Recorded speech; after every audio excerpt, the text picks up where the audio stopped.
Mayorness 906 just followed.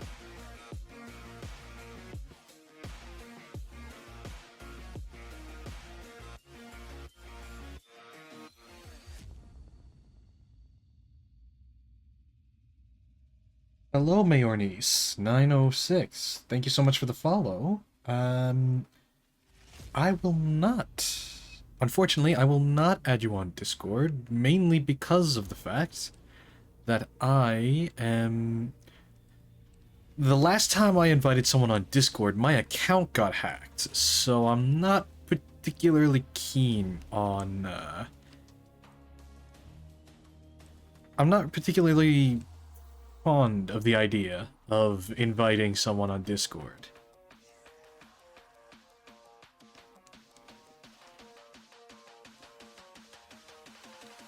At least, not people I don't know. Sorry about that.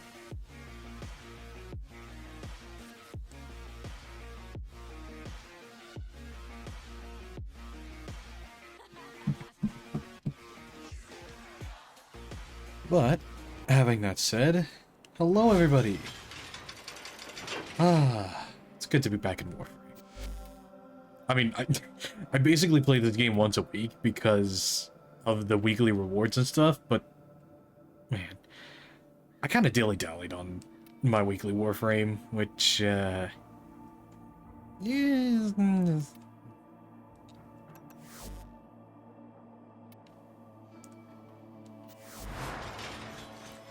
Anyway, let's see what we can get done real quick by myself.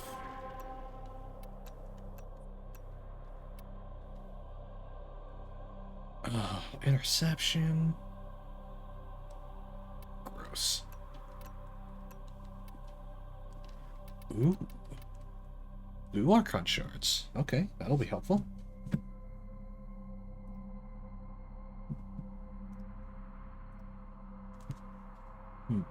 But...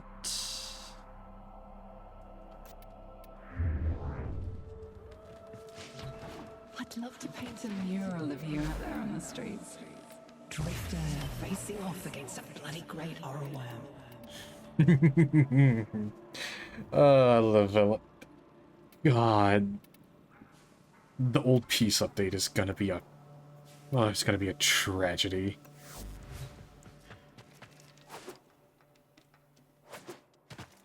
Because they're gonna release the Wisp, and I'm gonna want a Romancer just because I want to see what your character's like.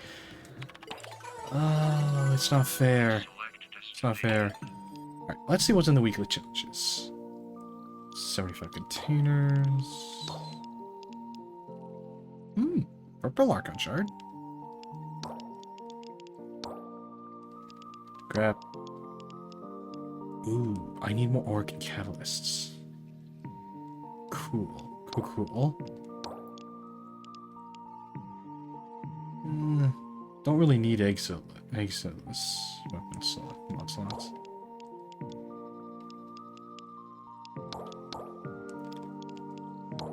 Okay, so the Organ Catalyst and Violet Archon Shard are really the only rewards I want from this.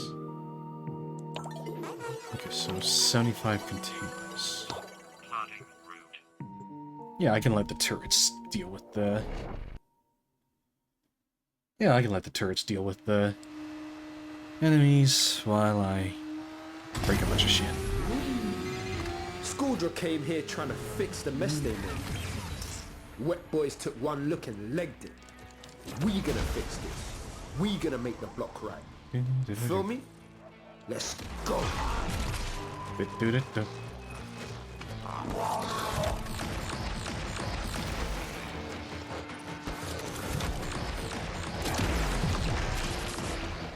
Containers.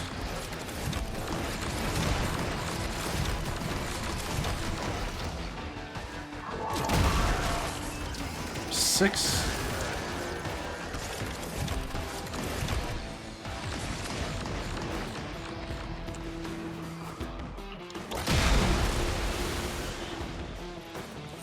Eight.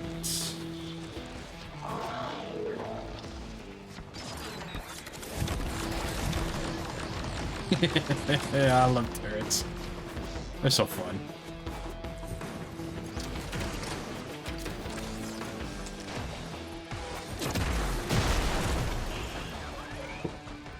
Ten containers.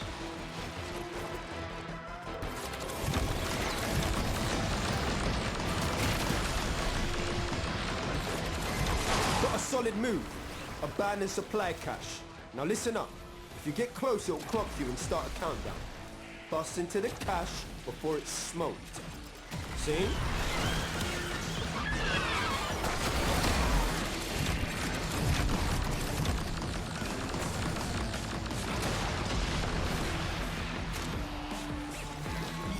I don't know.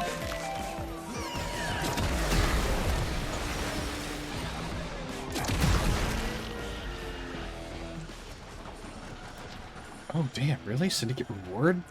Okay, cool.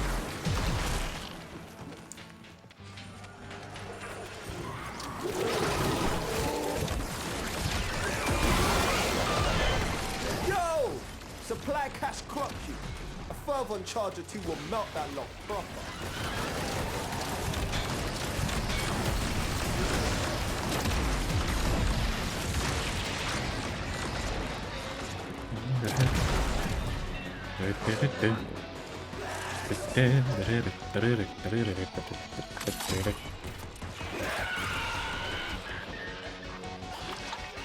Wee.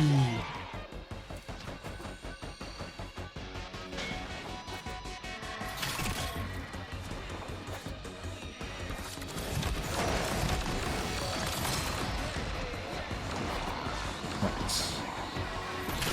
So... Fam, tech rot's well, man. Situation's about to get proper mental.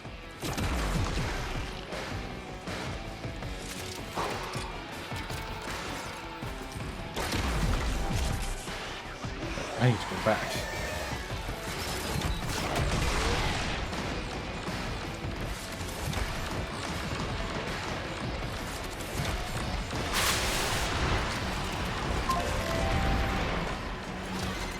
Halfway there.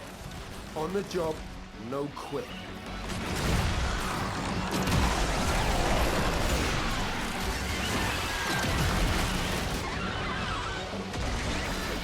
Uh-oh, I'm stuck. I'm stuck.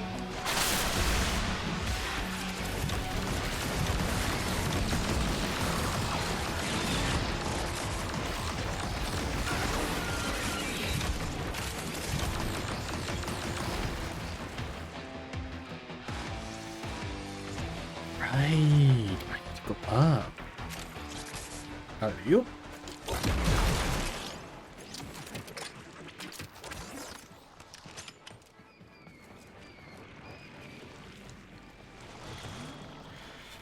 God, honestly, the level designs are so great, and honestly, I love the fact that they did not, like,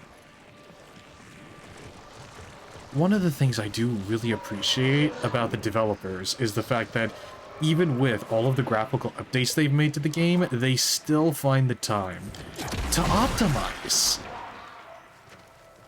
A game as big as this being like 40 gigabytes.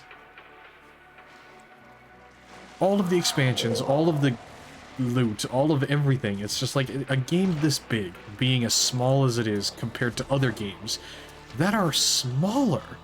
Keep in mind, it's not that I'm comparing this game to games of the same size. When you compare this game to games that are arguably smaller, and it still does not, and it equals the same gigabyte size in your hard drive. It's just baffling to see. It really is, and it's one of the reasons why I absolutely adore, because it's just a testament to their crafts, really. It's a willingness to go in, and it's one of the things that, yes, I have praised Helldivers a lot, but at the same time, it's like, yeah, a lot of work needs to be done to make Helldivers better. I'm not just talking in terms of gameplay and expansions. Like, if anything, like, one of the things that I point out to a lot of people is the fact that Arrowhead's dedication to coming out with consistent content drops for Helldivers, it is causing a complete crunch. Like, it is causing more and more things to end up in the backlog of stuff that's of like genuine problems. Because like the last time I played Helldivers, the game was constantly crashing on me. That's one of the things that disappoints me the most, is the fact that like I love Helldivers, but good lord, they need to go in and fix and re-optimize everything. Otherwise, it'll just end up being a complete mess. And apparently, from what I've seen on the forums, there are a lot of players on PC that are complaining that Helldivers is not only crashing, but it's actually bricking a lot of people's PCs. Like, they actually have to factory reset a lot of their PCs. Ooh, I hear a treasure. Come on. Million. Ah, there we go. But, ultimately, that's the problem. That's ultimately the problem with a lot of things, is that, like, it's one of the reasons why I really hope that the live service model, I hope it dies eventually. Now, granted, it's probably not. It's probably going to be on live support for a long time, but it's one of the things that I really hope is, like, I hope the live service model at least gets some kind of restructuring. That is ultimately the problem that I have. Live service games need a complete overhaul, top to bottom. Just a complete revamp. Otherwise, we're going to end up with even worse products with even worse performances. Because the focus of keeping that live service model and with the content drops causes a lot of problems to arise when...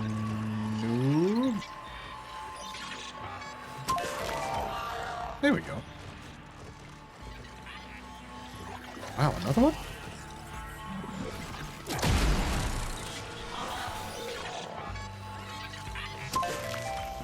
That's cool.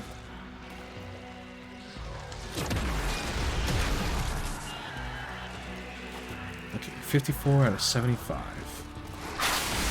Oh boy.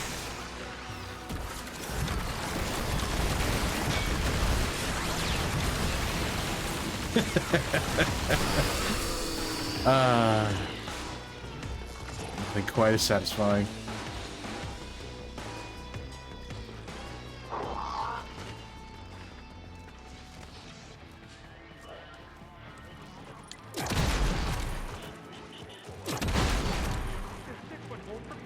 God, I love this rocket launcher briefcase. Such a good weapon. Splash damage is fantastic.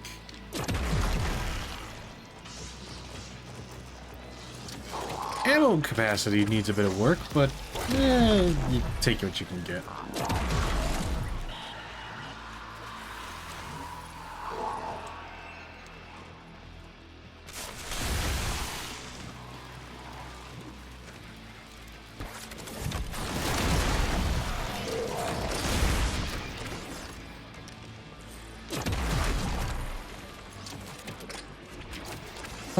But you know, again, just to loop back to the point I was making before, it's one of the things I absolutely love about Digital Extremes is their commitment to the quality of the product. And I don't just mean, you know, there's the quality of this is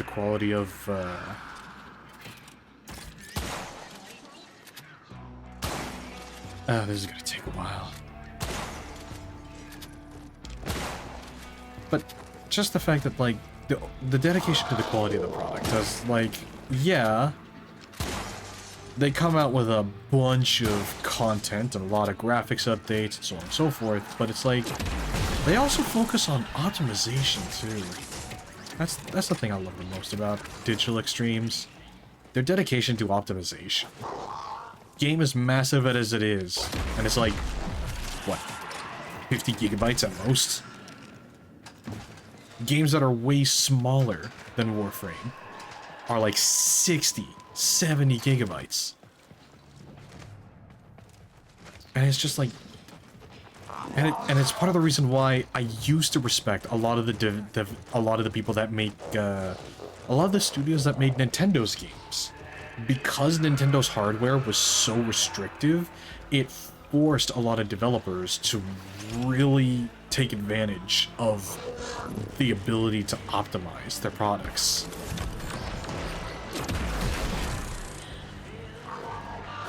Like, I'm trying to remember what his name is, but the one guy who basically optimized Pokemon Red, and he revolutionized the way that plug-in cartridge, game cartridges were optimized because of the fact that he figured out how to fit a bunch of stuff into that tiny, because that's the thing, game cartridges back then, they did not hold a lot of information.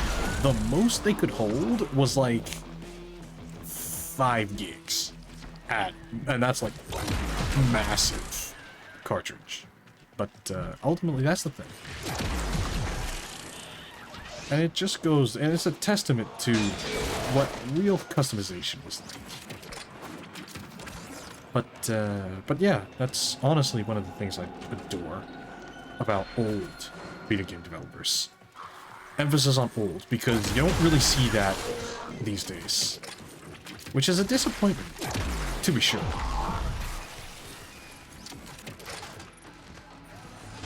Okay, so 75 containers broken.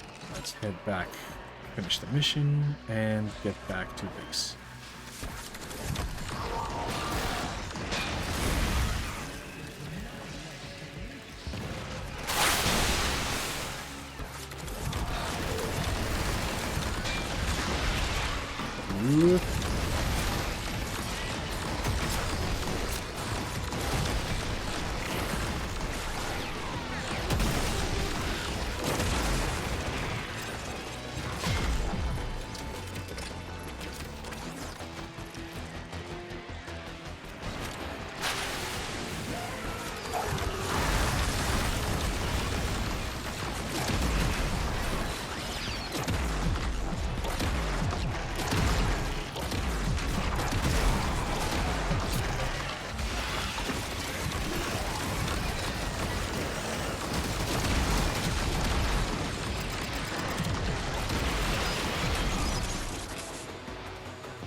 God, I love Protea.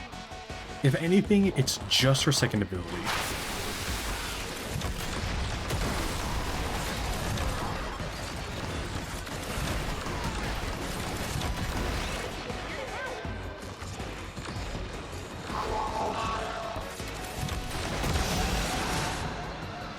Ooh, I'm gonna get 30 Xmas kills in this mission too. Nice thing.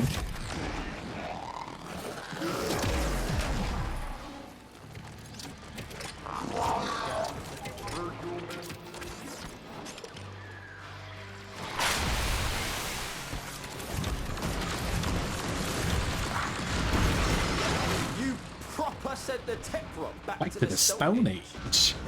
Bring it home, fam. I love Quincy so much.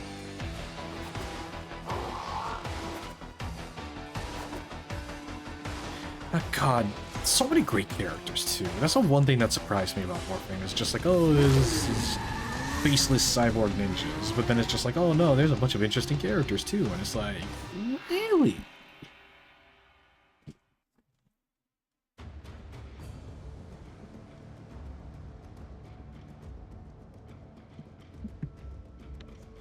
Honestly, it's a good time, honestly.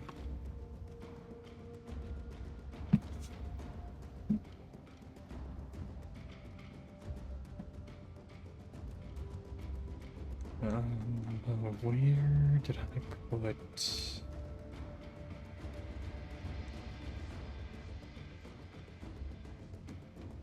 That's another game I really want to try and get to stream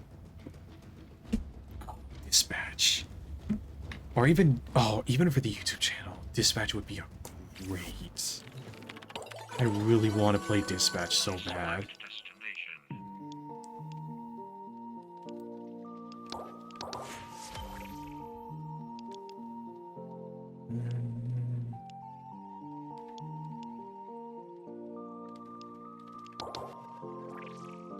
Oh wow, Kilton Eximus. Ooh. I'll just run the same mission. Actually, no, that'd be pretty boring.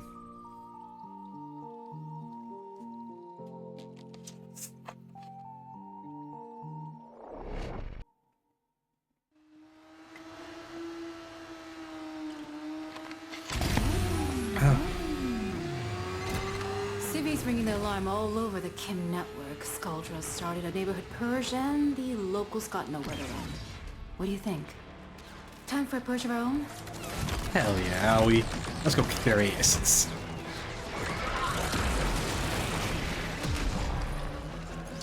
Okay, that's my one complaint about the 1999 missions. You're meant to go and take out Skuldra. Like, the mission is supposed to focus on Skuldra, but then you end up fighting the Techron. It's just like, well, motherfucker, am I supposed to be fighting the Techron or the... This sector is home to a Skuldra high-security cache.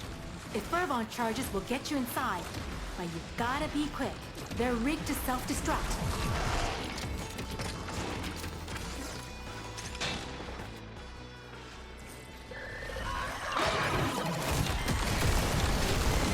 You don't crack that cache soon, it's gonna deadlock permanently.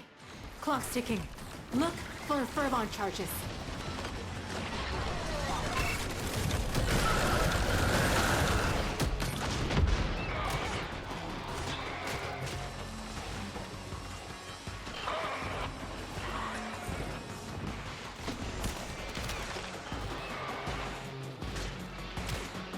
Oops.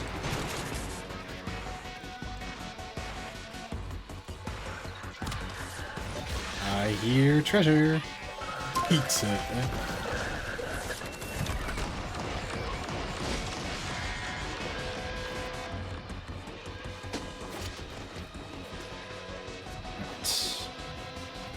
God damn it, how far away is this goddamn supply cache?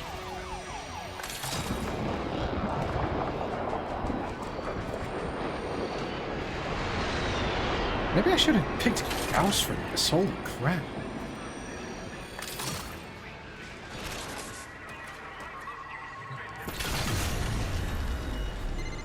To the victor! The spoils. And the extremely pissed off bad guys. These things are no better than pond scum. Unclean and unholy. Stormfall.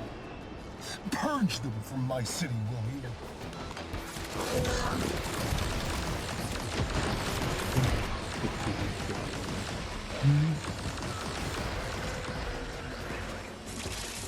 How many Eximus do I need to kill for this one? 10. And I got 3 so far. Ooh, hello. Oh, I can't use it. Okay. That's disappointing. Their numbers are dwindling. We can't stop now. Any survivors will be transferred to a new squad.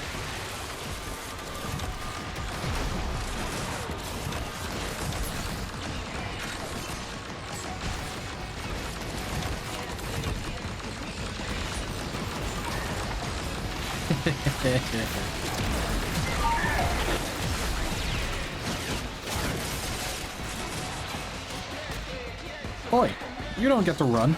Get over here.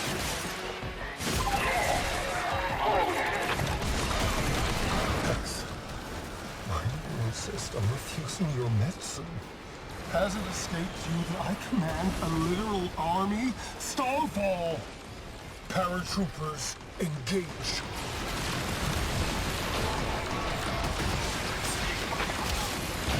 Nice and nice. Oh, cool. Rocket launcher. Boom! Hey, Gatch!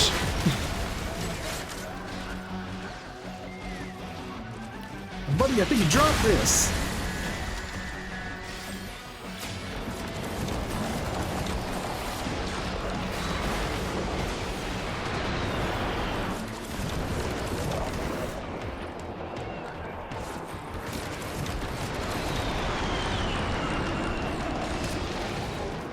I love Potato's turrets.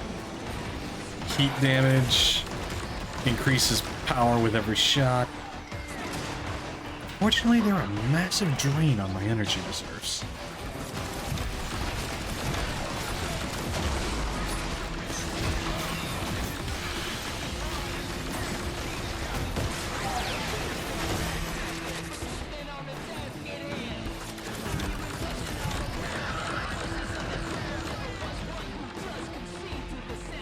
Hold up. Aha! Mood crystal.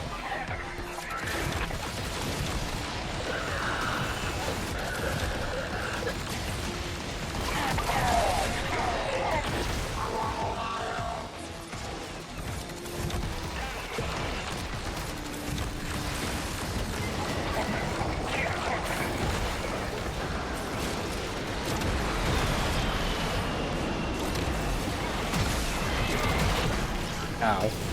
Okay, note to self. Point blank rocket launchers hurt.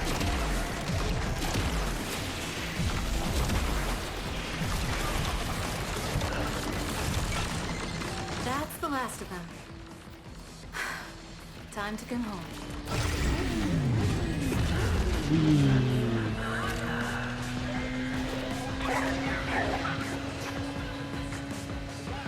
Fun to be like marshmallows. Oi! Don't you be sticking marshmallows on my horns.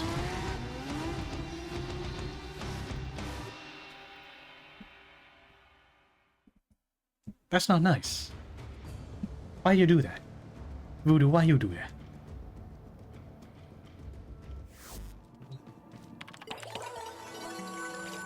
I can't remember.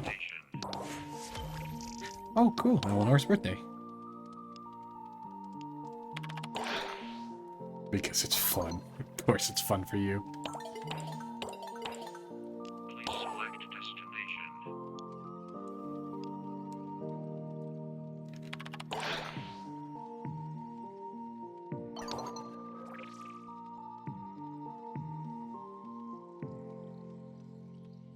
Aww.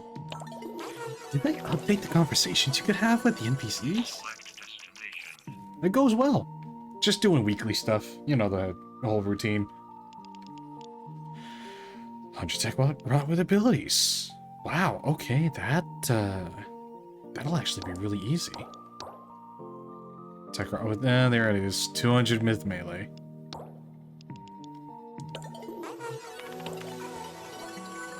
Please select destination.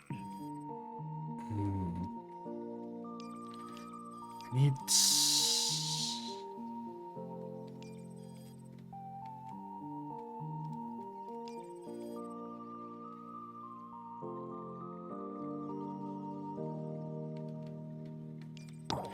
Screw it. Another elimination mission. I was also kind of rambling on about how much I appreciate Warframe devs for optimizing the shit out of their Squad game. came here trying to fix the mess they made. Wet boys took one look and legged it. We gonna fix this. We gonna make the block right. Feel me? Let's go.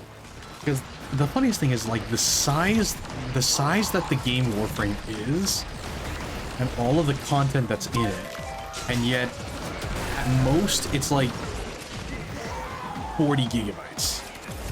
A lot of people have claimed that they've managed to optimize the game down to like 36, which I think is a crock of bullshit, but at the same time, I would not doubt it.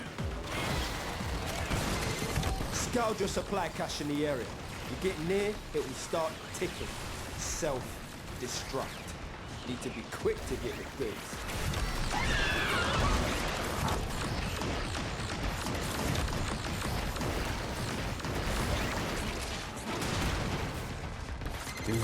Yo!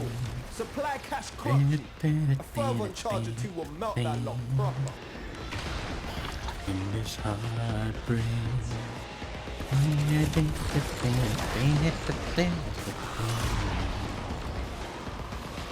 Baby, won't you come back with something?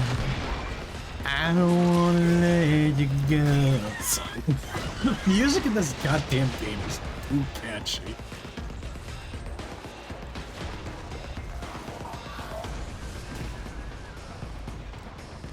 Kinda wish they did something about the fucking supply cache locations.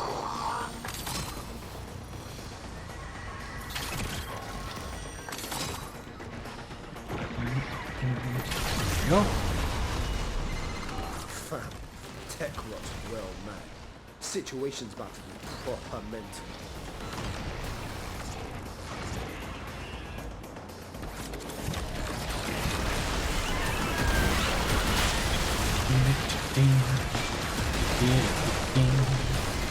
Halfway there. On the job, no quit.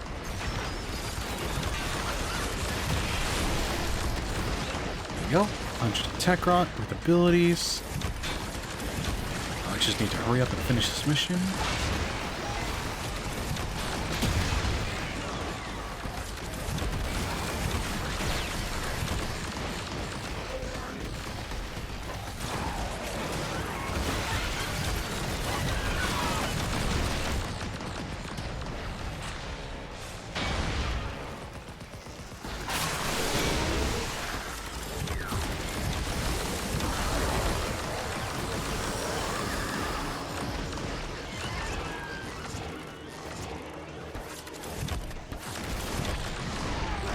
Whoop. Hi there.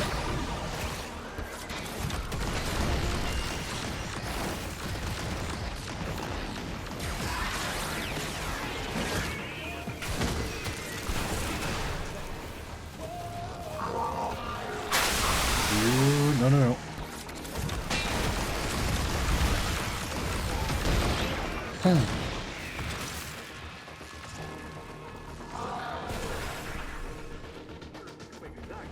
Honestly, Voodoo, if you want to join in the Discord or even in Warframe, I'd be happy to. Because there's... Even though I'm doing a bunch of the more endgame-ish content, I get easily... Like, there's... That's the thing, is like, endgame is never truly the endgame, because it's guaranteed that you've missed some content from previous expansions. Oh, God damn it, really? That one guy, and now I have to walk all the way over here. Because of course I do.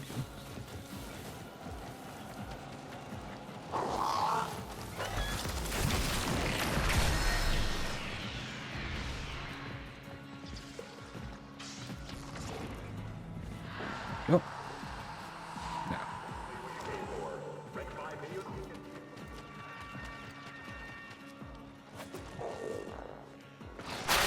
Uh-oh.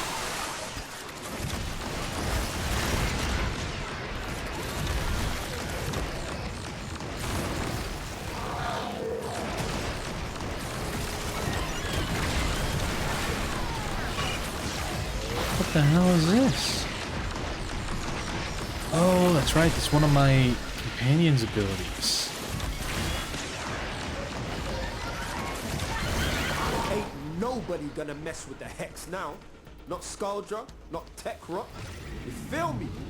Now extract yourself. Motorcycle.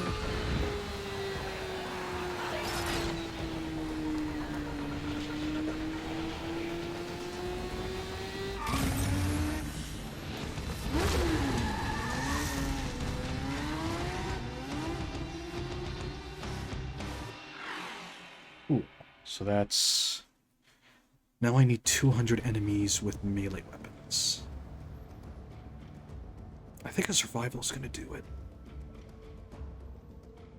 Is it just enemies or is it tech rot? I need to double check that. Please select destination.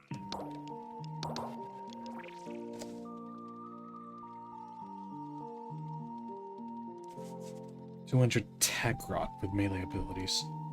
Okay.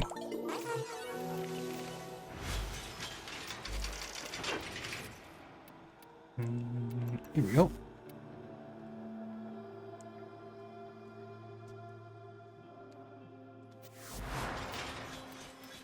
Back to the PC. Please select destiny.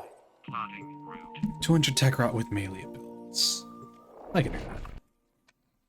And I think that will let me unlock the Organ Catalyst Blueprint as a reward.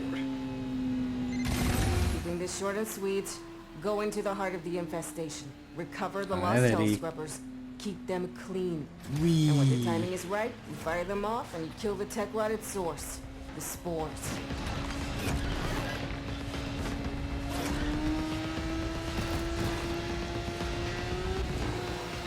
Thank you.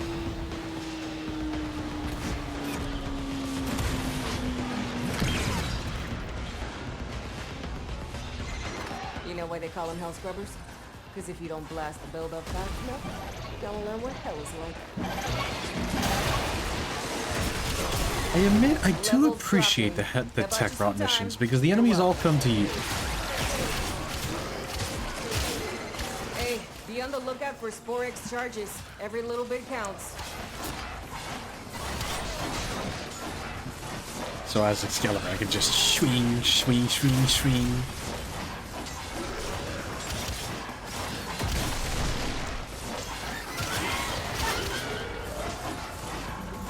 Oh, hello.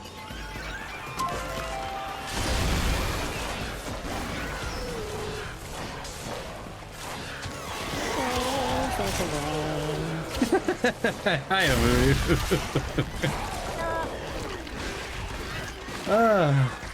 Nice to see your voice changer got a little upgrade. It did, actually. Nice. What are you using for the software? Scoundrel want these things back, They put but out not version Scoundrel's 3, willing to come and I'm down using and voice let you mods. Oh, Took a nice. little getting Now working get though. to work. That's nice. And it looks like you're picking up on the stream too, so... How have you been, Voodoo? I apologize for not streaming last week. I had a little bit of an upset stomach, and I didn't want to risk it. Wouldn't... It happens. Surely no one on stream would want to hear me blast my porcelain throne. Well, some people are into that kind of shit, but I'm not. Oh my god, did you see the fact that, like, there was a fucking diaper-wearing furry on the front page of Twitch? No, and I probably could have went a long time without knowing. Well, I mean, let's be honest, I'm just gonna throw it out there. I don't care if I'm streaming on Twitch. What are they gonna do, ban me? Oh lord, I'm gonna be forced to switch to a better platform. I don't care what people do, you know. Here's the thing, I don't care either, but the fact that they decided to make a public spectacle of it, that's what annoys me. Because it's just like, yeah, cool, but then it's obviously meant, because keep in mind, Twitch's audience is meant to be like 14 and up, Yeah. which is like, which begs the question, why are there so another many hell scrubber. big-tittied fucking hot tub streamers on the platform if it's supposed to be 14 and up? Like, why is there borderline pornography on this website? Not gonna lie, when I was 14, I was looking for a big titty hot tub, you know. Yeah, but there's so much better platforms than Twitch to do it. But some people can't afford an Stay on top of those OnlyFans. scrubbers. You see growth, Dude, shoot it. dude, this was before OnlyFans. Like, you really, like, let's not beat around the bush. Do you know how much OnlyFans gets pirated? Oh yeah, I died. Like, the moment they announced, like, the moment OnlyFans came out, I sat back in my chair and I was like, well, that's gonna get pirated to fucking shit. Because, like, if Brazzers gets pirated as much as it does, then holy shit.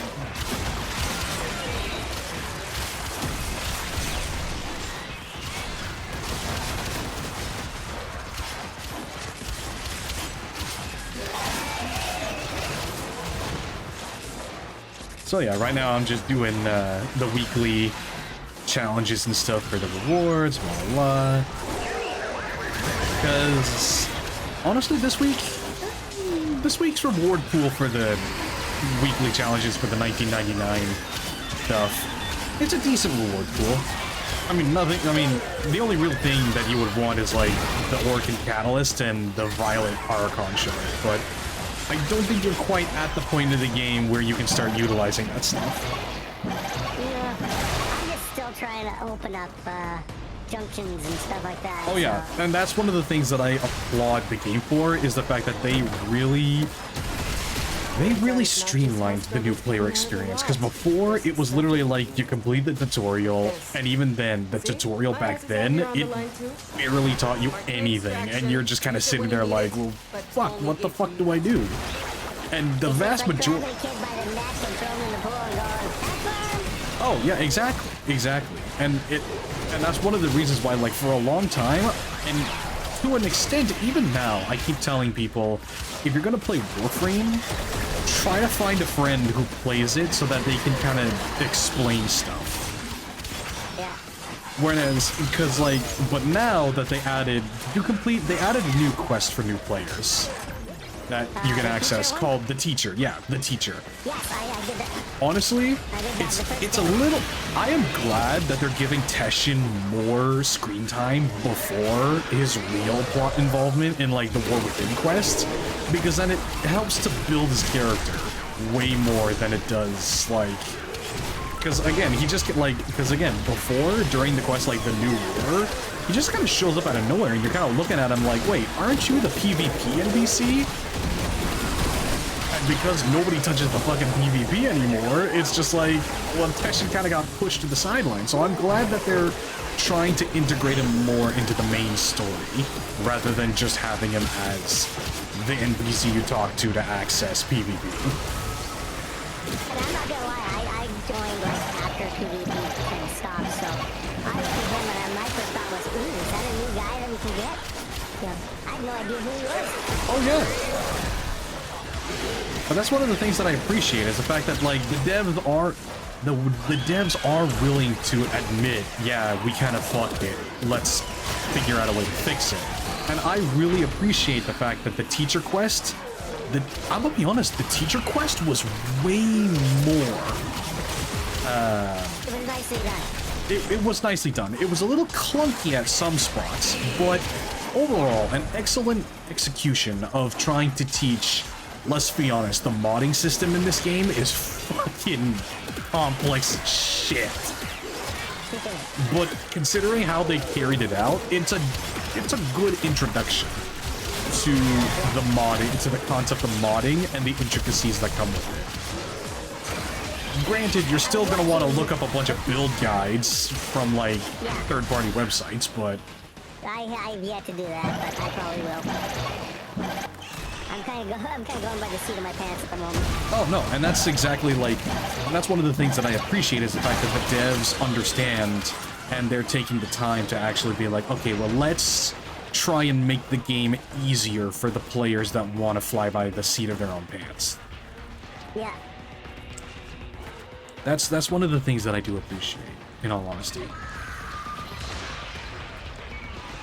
One thing that's kind of done some interesting things. I was watching a friend of mine play. It's a phone game. It's a Dragon Ball Z game. Oh, are you talking about, like, what's it called? Sparking Zero? No, not Sparking Zero. No, it starts with a D or something like that. Oh. Anyway, they just did their 40th anniversary thing. So they spent all this time releasing new characters. In the manga style. No shit. So their attacks, instead of having animations and stuff like that, it's like manga panels. It's like manga panels. Okay. Granted, that surely saves a fuck ton on animation budget. But it is, considering the source and who it's dedicated to. Oh yeah, exactly. I just absolutely loved it. Yeah, not to, well. I see that more as like a coincidental. I see that more as like a coincidental side effect, because of the fact that, let's be honest, a lot of mobile games, they like to cut corners when it comes to animations and game files. Not to mention the fact that if it's a mobile game, they do really have to try and either optimize the shit out of it or cut out a bunch of stuff that would just fill up the game file size. Right. That's one of the things that and ultimately it's one of the reasons why, despite, oh, the console wars are over and PC won it, it's like, well, one of the reasons why I prefer to use consoles for gaming is because the people that own the consoles, they demand the developers adhere to an optimization standard. Yeah, I get that. Just that for me, I kind of stopped using my PlayStation as much when my subscription ran out. Yeah, that's another thing. But honestly, a lot, like, I'm gonna be honest, I don't mind PlayStation Plus, mainly because of the fact that, like, here's the thing. Yes, it's not as good as Game Pass, but considering the price increases to Game Pass, I'm gonna kind of be like, you know what, Microsoft, like Xbox, you gave up on trying to be the better subscription service. Oh, I agree. But honestly, like, one of the things that I'll be honest, I really kind of hate. Here's the thing, like, yes, it was great that Game Pass offered day one releases. Yeah. But that was also one of the biggest problems that I called a mile away, in the fact that it's not going to incentivize people to buy the games. Not to mention the fact that, let's be honest, the way that the Game Pass has been working these days, it's basically just a fucking housing rental scheme, but for video games. Oh, yeah. It's the Ponzi's.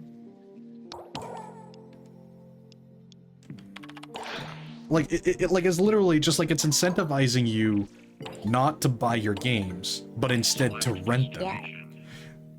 And if there's a game that requires because like a lot of people think, oh, well, I'll just buy the Game Pass for a month, play the games I want to, and then be done with it. But then it combines with live service games that ultimately have no fucking end to them. So you're just kind of sitting there like, well, shit, how the fuck am I?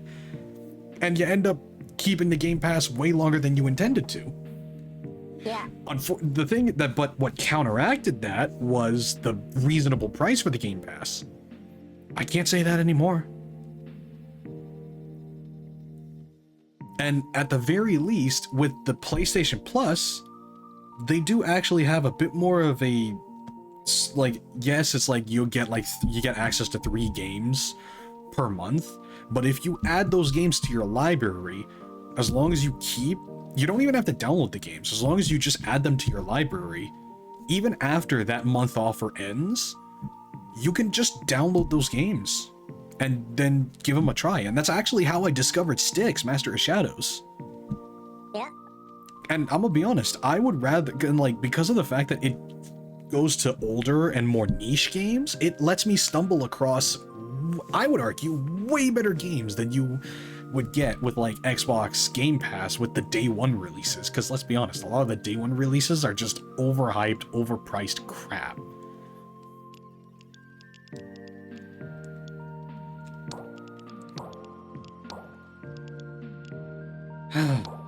$500 Skalja troops, 1,000 enemies for these last 2 challenges. I hate some of these challenges sometimes. It's a good thing I have an auto turret, bitch.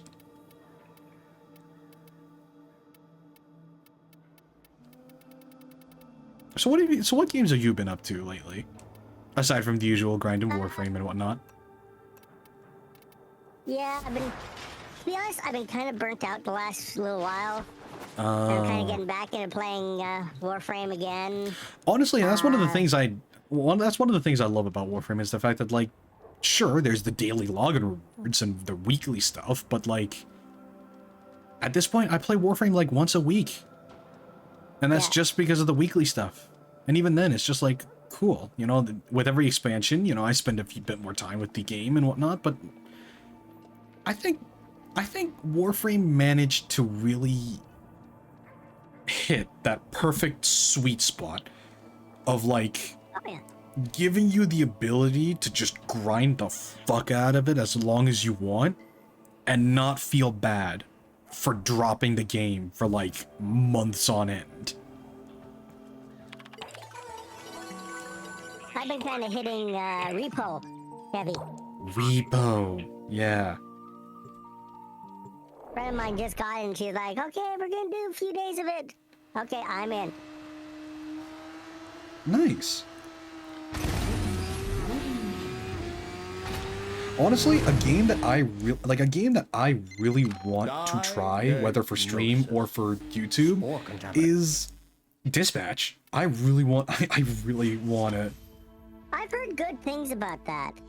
I've seen a few things. I haven't really spoiled myself on anything because I really want to experience it, but god damn it, I want to play Dispatch.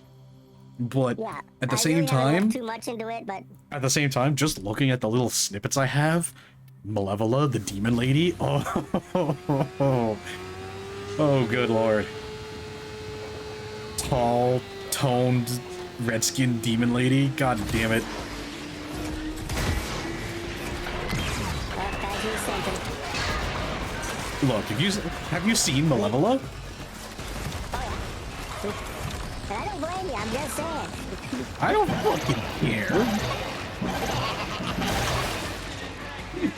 That's the funniest thing is that like whenever someone tries to be like, oh, you're a simp, oh look at you fucking gooner, and I'm just like, it's literally just like fucking, it's literally just like hate monger from Space King. It's just like, hate monger, you're a bully. Yes. Like literally, that's the only response I have is just like, oh, you fucking gooner, and it's just like, yes I am. Moving on. I know we're talking about different games quickly here, but have you seen the latest Wolverine in Rivals? The latest Wolverine in Rivals? The new skin? I don't think I have. What skin is it? Oh, when you fire skin. Fire skin. Are you talking about the Phoenix Force skin? I don't know. It's the one where he breathes fire. Oh. And has a tail. No, I have not seen that one. I thought you were talking about the Phoenix. I thought you were talking about the Phoenix Force skin at first. And I was about to be like, I like the Here's the thing. This is like Wolverine kind of werewolf kind of thing, breathing fire and... Oh my god, why does that... I showed this to a friend of mine and she's like, that makes me laugh because one of the things that I constantly laugh at is the fact that in Marvel, Wolverine, like, there is a character that was kind of initially like a joke rival to Deadpool, but he kind of became a more serious character.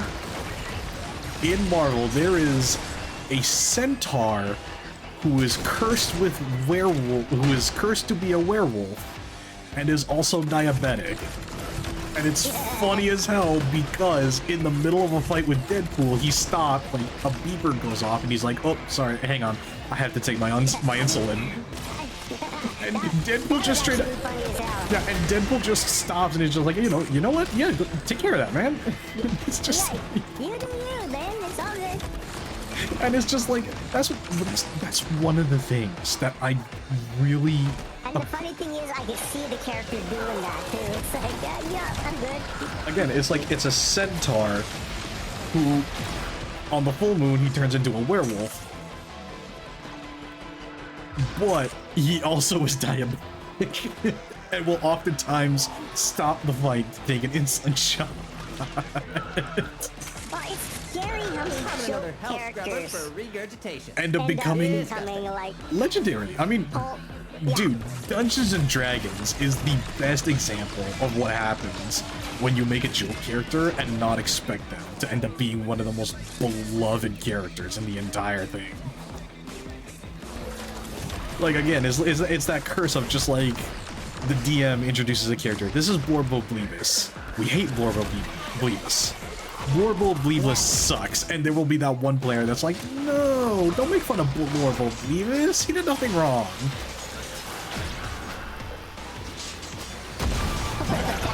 Warframe did nothing wrong. Fight me. Sorry, who? Some names I struggle with. Warframe, Beavis. Oh, Warframe, Beavis. Yeah, Warframe, Beavis did nothing wrong. He did nothing wrong. Fight me. Anytime I hear blank did nothing wrong, it's always accompanied with like the worst fucking person in history. Here's the thing, it's absolutely funny, but I think the reason why I no longer love that joke is because of the people who take that joke way too seriously. I take nothing seriously on social media anymore. It's like, No, and that's ultimately the best approach you have. It's just like that. It's just like there was the one VTuber, Bao the One. The thing is the fact that like she recently made a tweet that was kind of like meant to be like a warning of like, hey, ladies, if you're going into the VTubing business, be careful when interacting with guys that are also VTubers. And I'm just like, and I'm gonna be honest, like. Here's the thing, here's my hot take. It's a valid warning. Unfortunately, the problem was she worded it a bit too aggressively and it ended up rubbing a lot of people the wrong way. Don't worry, I'll share. And instead of trying to reiterate her point, she instead decided to start doubling down. And it's just like, oh, that's ultimately the problem, is the fact that like, it wasn't so much the point she was making, it was the way that she doubled down that ultimately shot her in the foot. Because again, like, she was making a valid point. Yes, there are a lot of guys in the VTuber sphere who are not good people. Hell, there's a lot of... Hell, yeah, just in streaming and YouTube in general. Like, I mean... Look at some of the people who are the biggest content creators right now. The only one I can legitimately say that doesn't really have any fucking blemishes on his reputation is Moist Critical. And even then people have tried. Even then people have tried to start shit with him.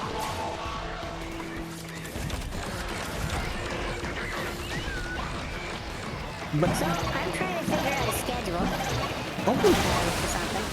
Oh, are you gonna be joining in the Holy Crusade? I want to come back to streaming. Oh. I think I've taken enough of a break. I'd like to do it again. And dude, if you ever need help with anything, I am right there. I think I got everything set up to the point where it's not completely scuffed, but yeah, and I mean, like, do you have a I want to do a schedule to where I can still do things for you. No, don't. And other friends. I very much prefer collaborations and stuff I do with friends to be out of convenience. I want it to be convenient to, like, it's one of the reasons why I constantly say, like, oh, no worries, whenever someone says, like, oh, sorry, I can't make it tonight, or, oh, sorry, I missed it, and it's just like, no worries. Because, again, like... I like being around you guys. You're my friends. I know I don't know you guys really as well as other people, but, you know what, we get along. Yeah, and actually, that was one of the things I kind of wanted. That was one of the things, just to kind of loop back on the whole werewolf nemesis, like the werewolf centaur, diabetic nemesis. It's the fact that, like, one of the things that I don't like with a lot of Marvel writers is that they don't really understand. It's just like the litmus test for whether or not someone is a good Batman writer.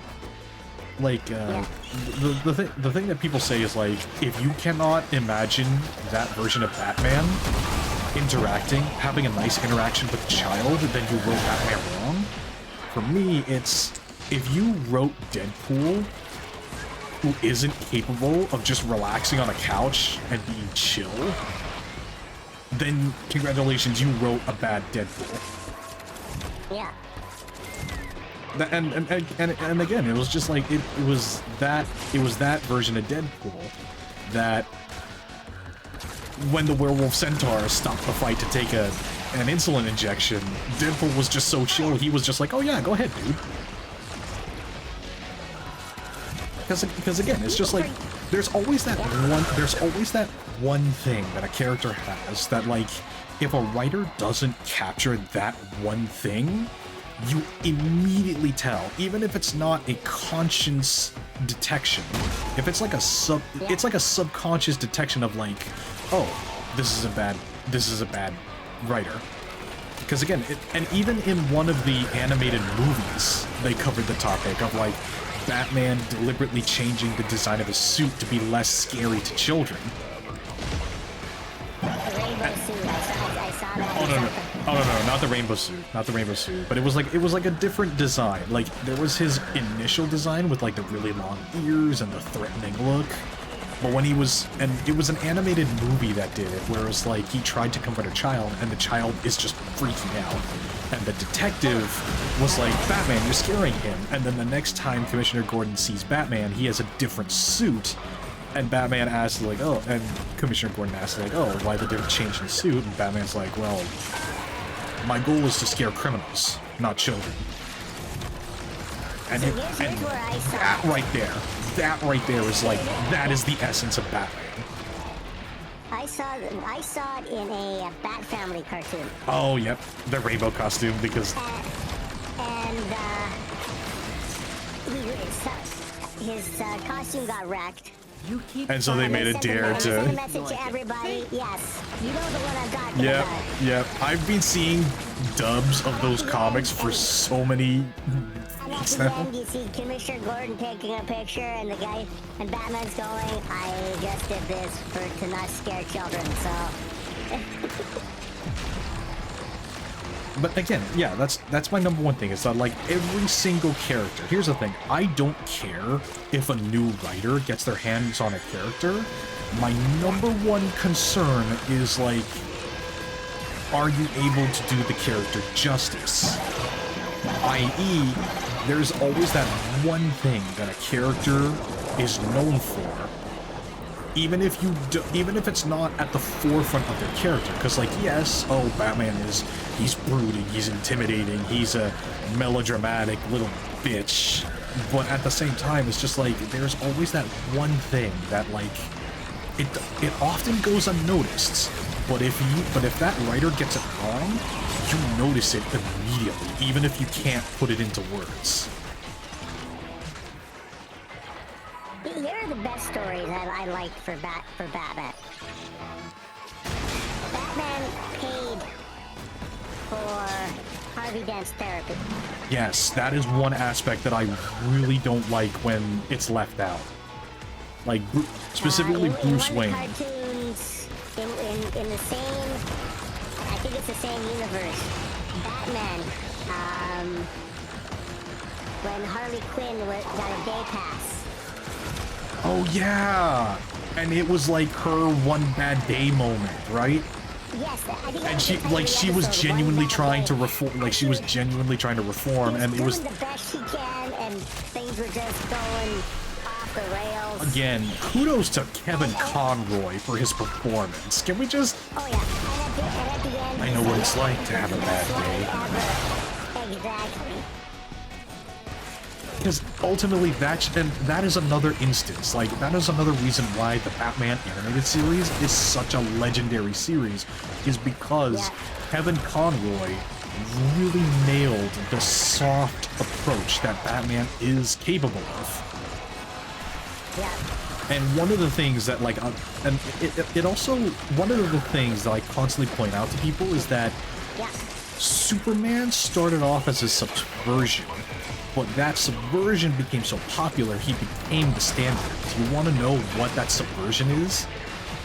What? Superman is a subversion of the age-old saying, ultimate power corrupts absolutely.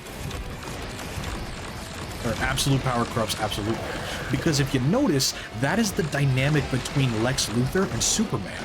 Lex Luthor automatically assumes that Superman has some kind of ulterior motive, and that's why he's using his powers to do all these things. Whereas Superman is just doing it to be a good person. Again, Superman is a subversion of the classical phrase, absolute power corrupts absolutely. Yeah. it's one of the reasons why, unless it's done in a very specific way, I do not take the evil Superman trope very seriously. Like, the only exceptions to me not immediately rolling my eyes at the evil Superman trope is Omni-Man, Homelander, and Megamind. Specifically, like, I know this isn't an evil Superman, but my first thought when somebody says evil Superman was during the movies. oh, are you talking about the Zack Snyder movies, or? No, I'm talking earlier than that. I'm talking, oh shit, what the hell? Are you, wait, the Christopher Walken, not the Christopher Reeve movies? Christopher Reeves. Yes. Oh yeah, what was it? The third Superman movie? When Lex Luthor he lost the fight and he started drinking, and it's like losing just kind of broke him. Yeah, no, that is one thing that I do not agree with. Like, for Superman, it was never about winning. That's the thing. Because again, like, Superman, one of the best quotes I've heard about Superman's powers, whenever someone tries to ask a writer, like, oh, how strong is Superman? And the writer just responds, Superman is as strong as he needs to be. Because ultimately, and that's... Now that you said it, I'd love to see a Christopher Walken Superman. Lois, I come to save you. Lois. That would be both the most stupid and hilarious thing in the world. Oh, come on. Any more ridiculous than Nicolas Cage as Superman? Oh, I assume you've seen the pictures of that. Here's the thing. I would 100% be on board for a Nick Cage Superman, because the thing is that, like, it doesn't really matter how bad the movie is. If you're watching a Nick Cage movie, you're there for, like, he is going to give a performance, whether you like it or not. Good performance, bad performance, doesn't matter. You are gonna get a performance from him. Yeah.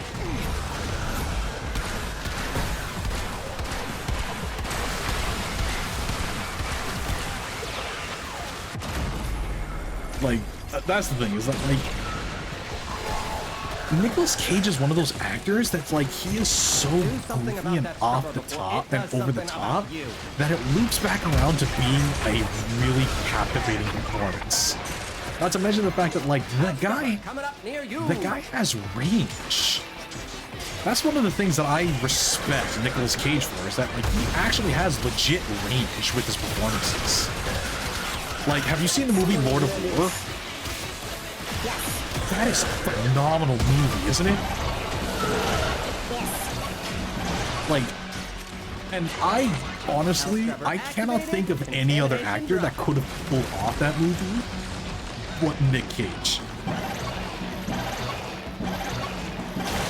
Because again, it's like Nicolas Cage is one of those actors that, like, it doesn't matter what the fuck he's gonna be in, he puts 110% into the performance he gives. Now, I know this isn't his fault, but the second Ghost Rider movie. Oh my god. Honestly, okay. Hear me out. The second Ghost Rider movie is not as bad as it could have been. I just wish they would have kept a little closer to the source material.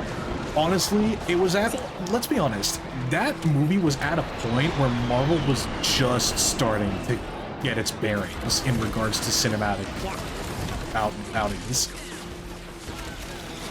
See, the way I thought it was going to go was, and I collected a lot of Ghost Rider comic books, okay? I'm talking like from the old in the 70s to the Daniel Ketch era and so on. I thought that movie was going to be a passing of the torch to the new Ghost Rider. Oh yeah, just because it's not just one person that's Ghost Rider. Yeah, no, that Right. Which ended up then later on becoming a passing of the torch to the Ghost Rider with the with the fucking muscle, yeah, with the muscle. Oh my god, see, Yes. I'm gonna be honest, that Ghost Rider is fucking sick, but I'm sorry, but I know. it will never get any more peak than that fucking cowboy Ghost Rider.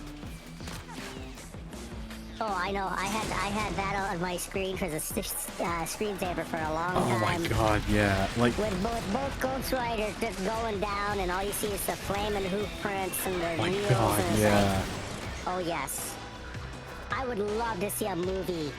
about the first Ghost Rider. Well, actually, no, because the first Ghost Rider was actually like during the Neanderthal times, because the first Ghost Rider's mount was a goddamn mammoth. Which is like, fucking, that is metal as fuck. Yep. Like, holy shit, whoever came up with that is just like, dude, you deserve just... They did some serious work on that character's history.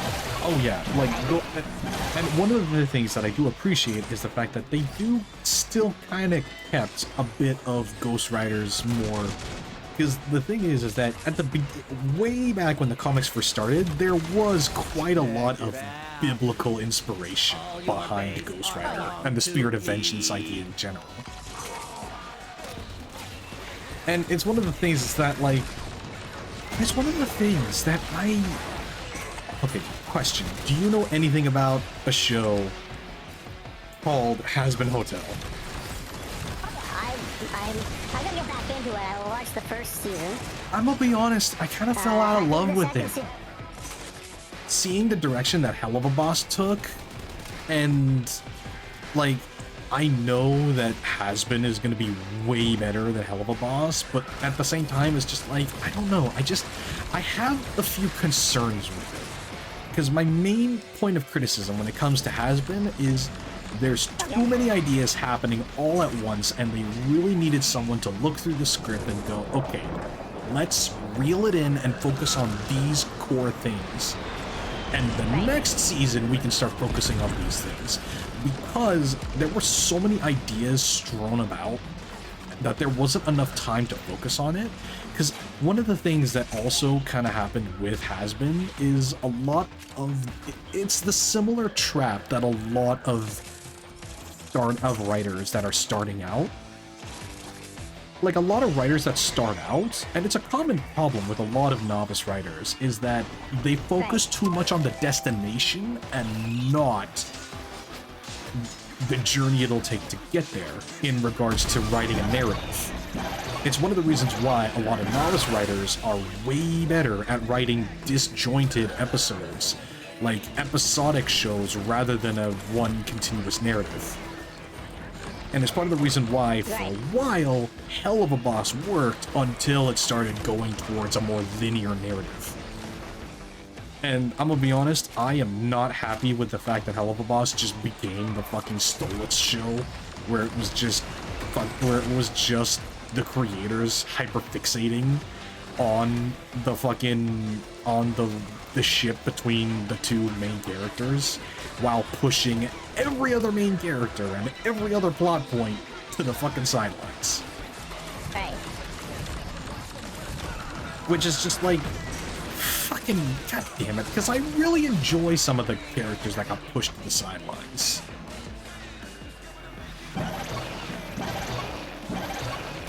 Because, like, I really wanted to see more of Moxie and Millie. Specifically Millie, Yes. because my one concern was the fact that, like, outside of her supposed friendship with Blitz and her marriage to Moxie, what the fuck is Millie's character? Like, I mean, that's a good question.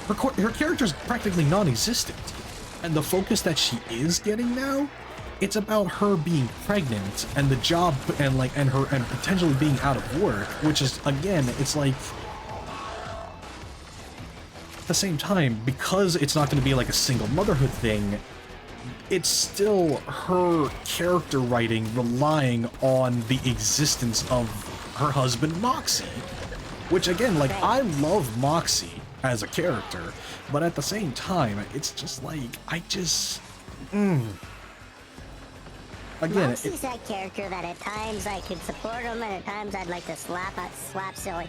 well, I think it's because of the, let's be honest, a lot of the writing for Hell of a Boss is really disjointed. Like, it's really obvious that the writers are really good at episodic style shows, but they are not good at continuous narratives because, again, with an episodic show, you can explore all these different ideas within the context of each episode. But with a narrative structure, but with a long winding narrative, you can't really do that. You really have to reel it in and focus on a few elements. Yeah. And that's one of the things that... Then you got nothing really to fall back on. Yeah, and it's one of the things that I really... That's my main criticism with Hasbro, at least with the first season, is that too many ideas happening all at once, and the only consistent story ended up becoming so simplistic that it could literally be summarized as heaven good, hell bad, kill the angels. And it's just like, no.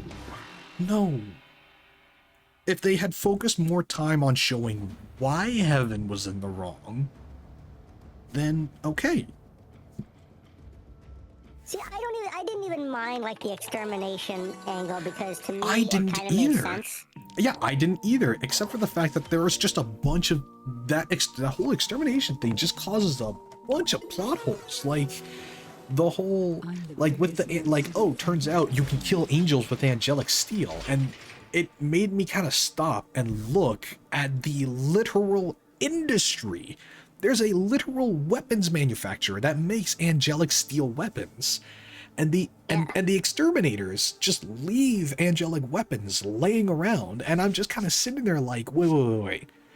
You mean to tell me that none of the demons ever once tried to, I don't know, take one of these angelic weapons and stab a fucking angel with it?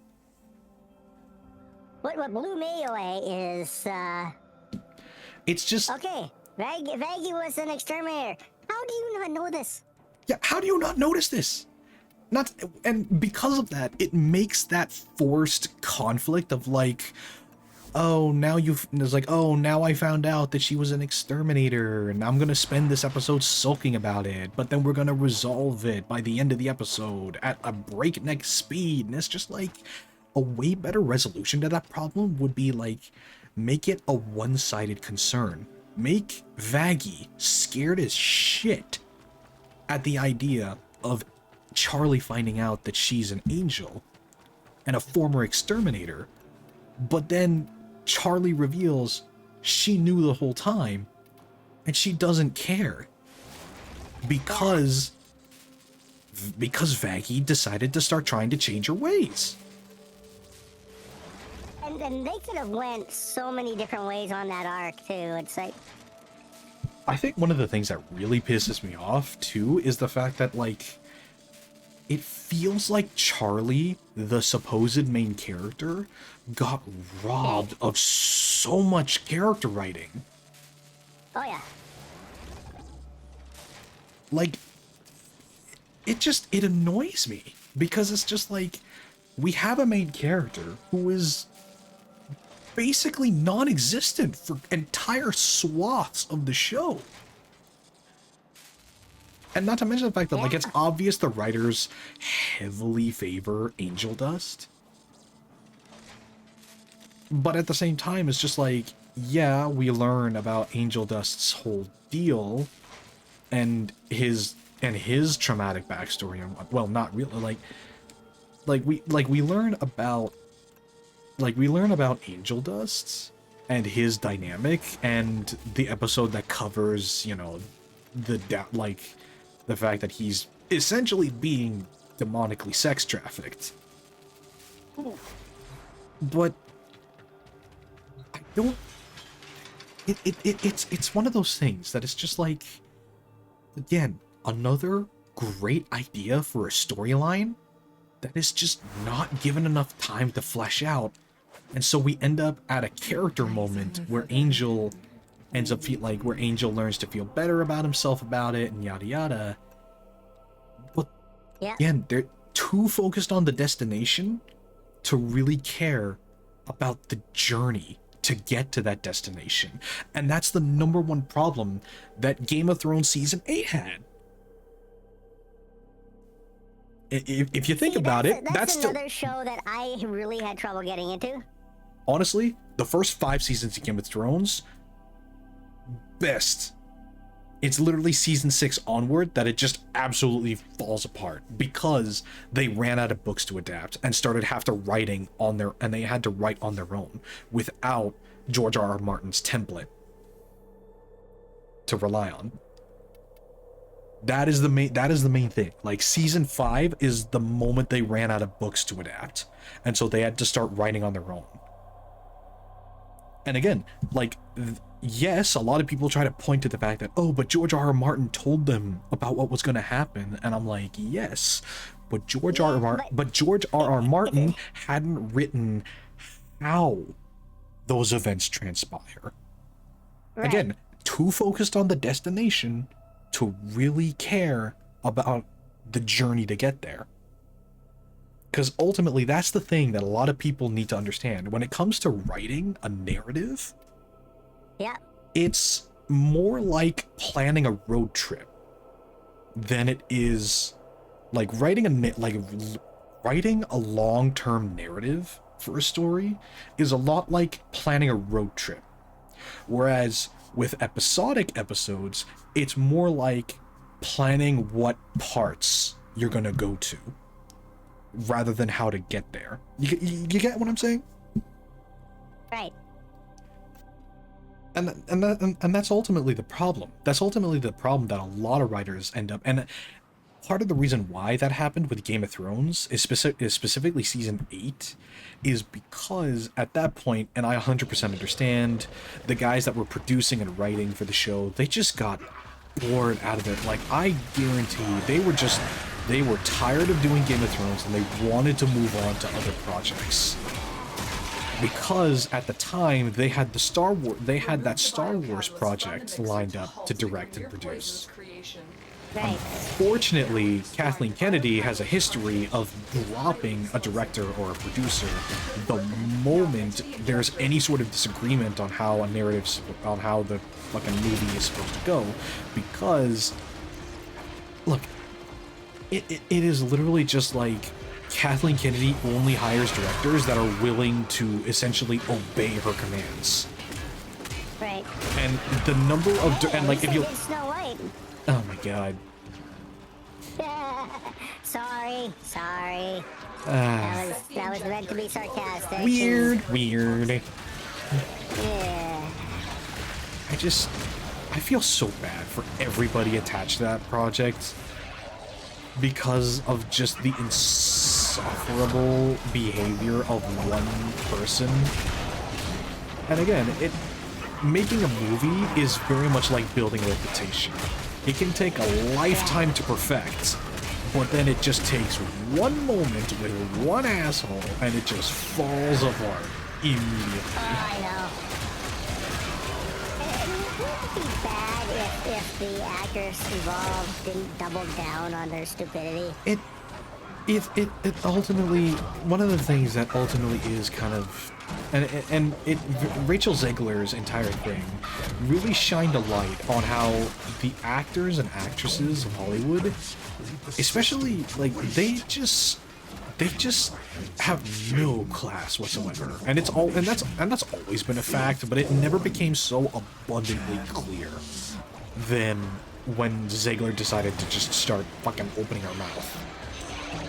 And again, like, she has talent. She can act. But then it ultimately lines up with, like, how much of that was the directors she was working with? Because again, one of the reasons why I don't necessarily blame actors for terrible movies is because do you really expect an actor like Hayden Christensen or Samuel L. fucking Jackson or Ewan McGregor giving the terrible performances they were? Do you blame them or do you blame George Lucas who was directing those performances? Yeah. Exactly.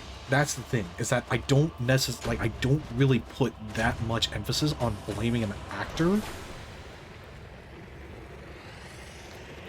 The only time I ever do blame an actor is for what they're doing offset to sabotage a movie's success. Or even like behind the scenes, how well did they treat their co-stars? How well did they treat the cast? Like how well did they treat the crew? It's those behaviors that I pay attention to when it comes to how credible an actor is. Not the performance itself, I get that. but the performance they give when they're not in front of the camera. I get that. That is ultimately my gauge for whether or not an actor deserves hate or not.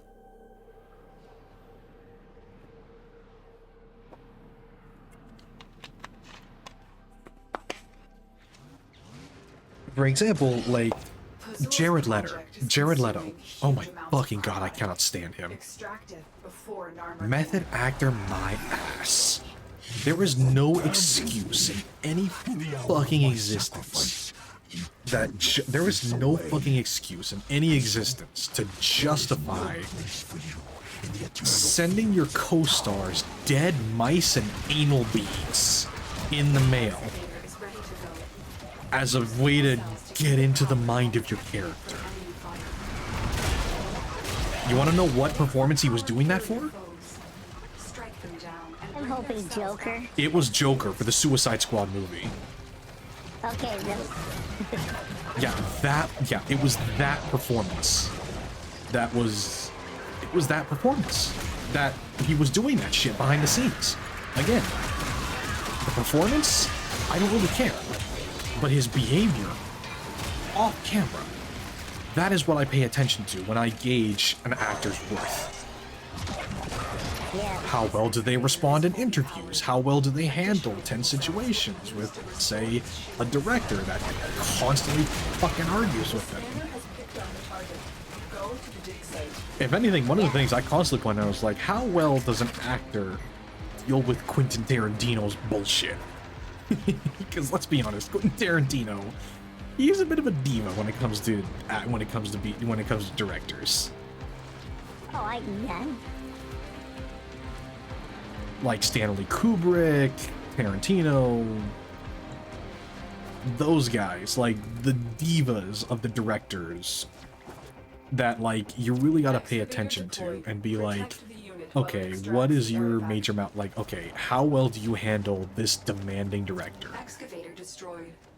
That artifact is now lost to us.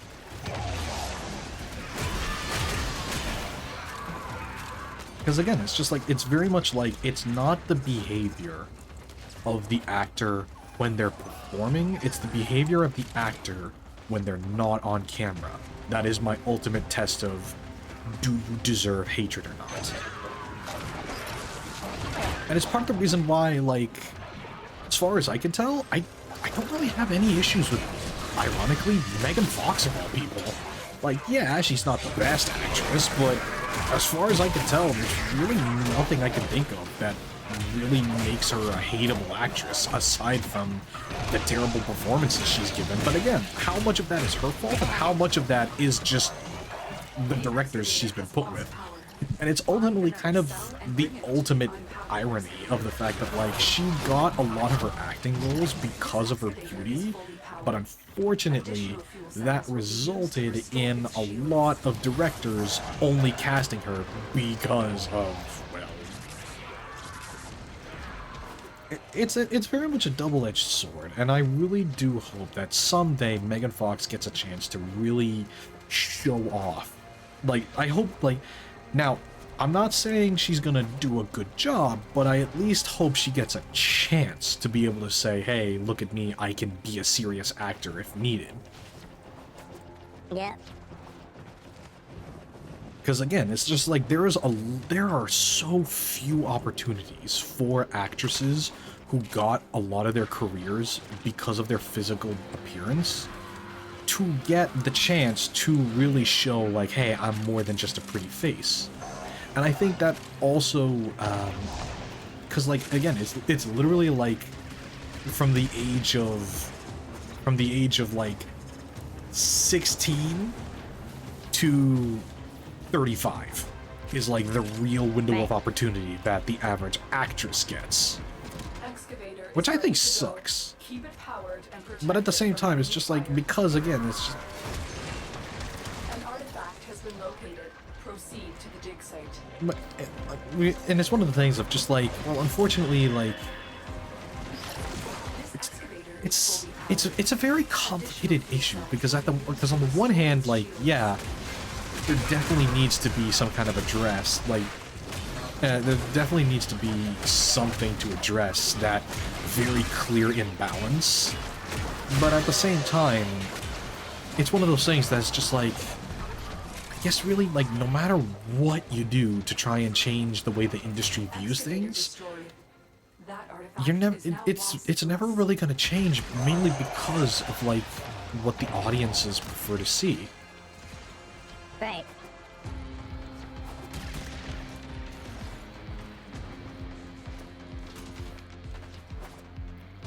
Which again, you know, it sucks, but unfortunately that's just the reality that we live in. Excavator deployed.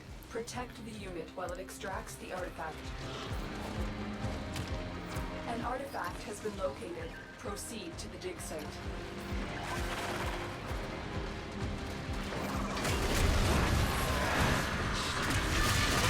To be honest, I have not watched a lot of movies over the last little while. No, and part of the reason why I did it is because, like, too many movies these days, they talk down to you rather than try to talk to you, if that makes any sense. Like, Right. not even in like, oh, this movie is overly preachy and it has this message it wants to push. No, literally just like, there is no subtlety in when it comes to modern movies. Everything is explained without any fucking room for imagination or interpretation. Like, haven't you, like, and it's part of the reason why, like, exposition dumps have become so fucking common in a lot of movies, is that it's just this general distrust of the audience's intelligence. And again, like, yes, a lot of audiences are dumb as fuck, but at the same time, it's just like, yes, excavators are dumb, but they don't have to be dumb. You can't, and it's very much an instance of like, pattern recognition was used against audiences. Because it's like, oh, these are like, oh, you know, I don't have to use my brain as much when I'm watching all the pretty colors, so I'll just not have, so I just will stop thinking. But then you'll end up in a situation where, because of that, more movies start being made to not let the audience think, and then it ends up becoming a vicious cycle where it's just like, oh, well, you try to make an intelligent movie and most of the audience doesn't get it, so you start making dumb movies, and then the more dumb movies you make, the dumber you make. Like, the more dumb movies you make, the dumber the audience. Honestly, I don't know, I kind of gave up on anime, and it's not until, like, I get, like, really good recommendations that I'm just like, yeah, I'll give this a watch. The last one I watched, and it's a bit of a guilty pleasure, like, the last one I watched that was a kind of a guilty pleasure, it was called, Atomic Games Are Rough for NPCs, or something along those lines. And the whole premise is that, like, a guy was forced to play a fucking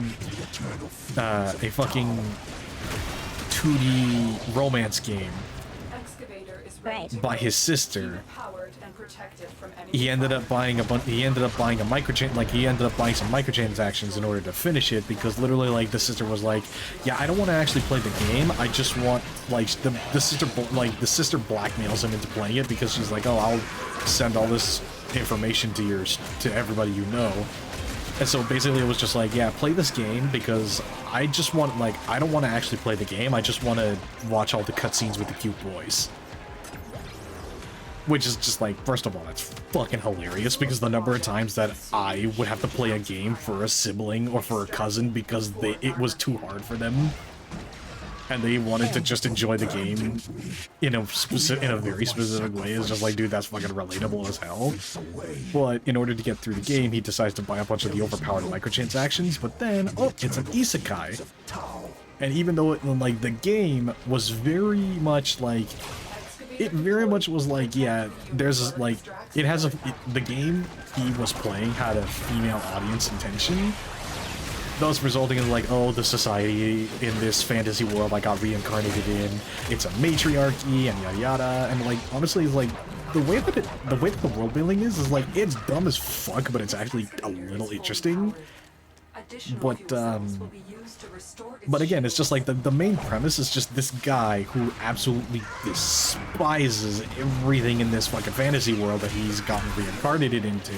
He just starts fucking using the fact that he bought microtransactions and he has knowledge of the game, and he just starts fucking, he is just the biggest fucking asshole to all of the fucking established characters in this video game that he got reincarnated into. To the point in which he just fucking humiliates everybody. And it's just, again, it's a dumb anime. I fully admit, it's dumb and it's stupid and it makes no sense when you really think about it, but it just has so many fucking amazing moments where the main character is just such a fucking piece of shit and so unapologetic, and you're just like, you know what, yeah, fuck that, because if anything, it scratches the itch in your brain that is like, it scratches that itch in your brain of like, if I got summoned, like if I got reincarnated in a fantasy world, yeah, this is the kind of person I would be. I would just be an absolute irredeemable dickhead. Again, the one I'm watching right now is, I think the title is something like, Mind If I Ask for One More Thing? And it starts out, you think it's gonna be one of those romance things and stuff like that, where the heroine becomes the bad guy, and... Oh, is that the one where she just beats the shit out of everyone with her bare hands? Oh, yeah. I want to watch that one. I want to watch that one. And he goes, I am dumping you for her. And she's like, okay. And all she does is goes, I'm gonna knock her teeth out. Yeah, it's those ones. Because it's just like, yeah, the isekai trope, it's fun and whatnot, but it's just like, yeah, it gets a little stale after a while. And then you just kind of look and it's just like, oh, what's this? That's pretty good. You just have like a little taste, like fucking like fucking Shaquille O'Neal with the fucking hot wing, and just like, ooh. That's one of the things I love. Is like, here's the thing. Like, yes, I admit I am a sucker for when a lot of anime play it straight and just go along the finger quote predicted path. But then, because that's the thing, is that, like, one of the things I constantly tell people is, like, just because a story is cliched and filled with tropes, it doesn't automatically make it bad. Because one of the things I constantly tell people is, like, you can do a cliched story good. Again, it's just like, again, focus less on the destination and more on the journey.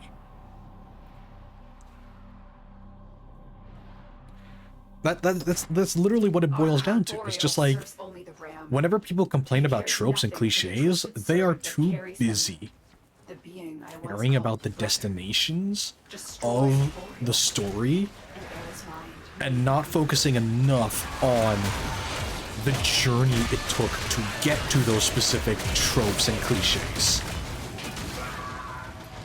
It's one of the reasons why anybody who tries to bash on, like, here's the thing. My Hero Academia, it's a good show. Like, it is what it is. But, like, all of the people who just unnecessarily, like, here's the thing. I don't have a problem with My Hero Academia itself. It's the fucking fandom I cannot stand. And I am glad that they have moved on to something else. Yep. I am so happy that the fandom is fucking died. And I really do think that it was like the trash and cringe reputation that the My Hero fandom got that resulted in its fucking... It's funny though, because it's just like the reputation that the My Hero Academia got, like the reputation that that fandom got is part of the reason why that fandom died, and I am so happy. Like, I am, because again, like, that fandom was cringe. Granted, I dare you to find a fandom that isn't cringe, but, like, My Hero Academia's fandom was, like, a very special kind of cringe, you know?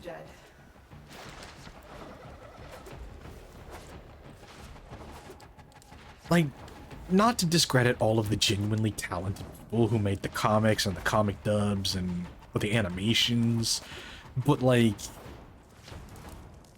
yeah, My Hero Academia fandom was cringe.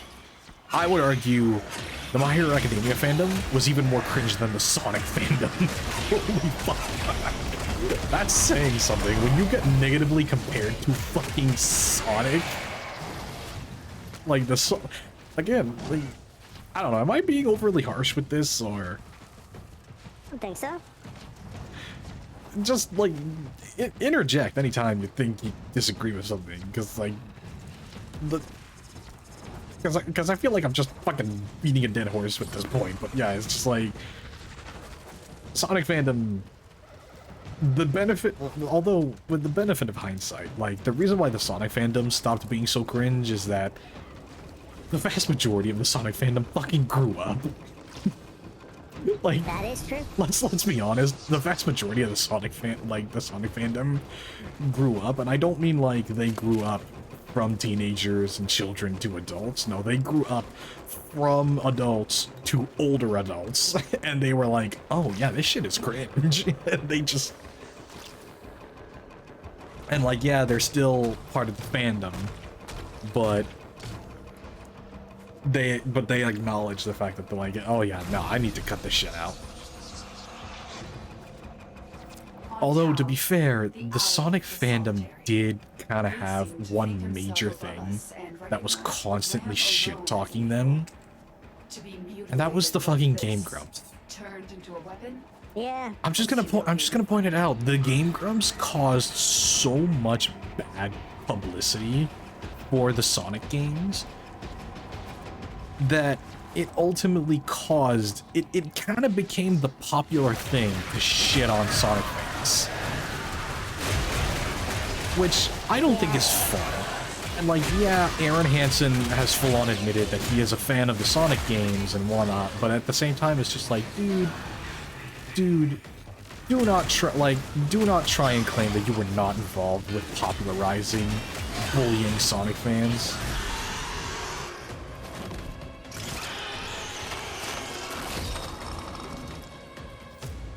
Because it's not gonna go well. Yeah, no, because again, and it's part of, and that kind of ties into the fact that, like, one of the things that I personally am not really the biggest fan of is when content creators who made their entire careers, like, the thing that launched their careers into the stratosphere was their edgy humor. Yeah. I hate it when those same creators, once they get big, they start trying to kick the ladder out from underneath them and start finger-wagging other smaller content creators that try to do edgy content. That is ultimately the thing that really pisses me off the most, is that real kicking the ladder out from under you, double standard, that just drives me fucking nuts.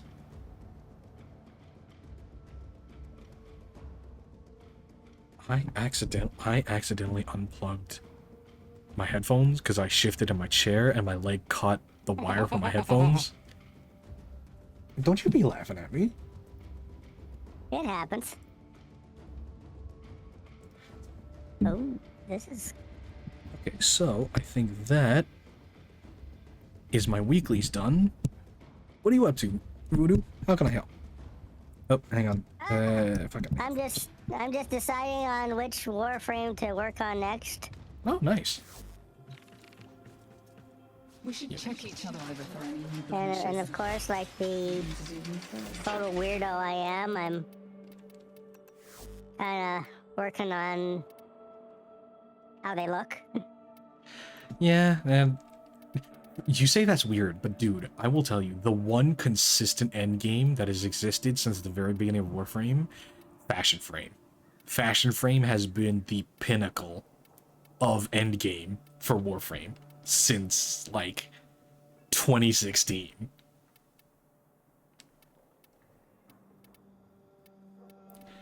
Fashion Frame has dominated for years.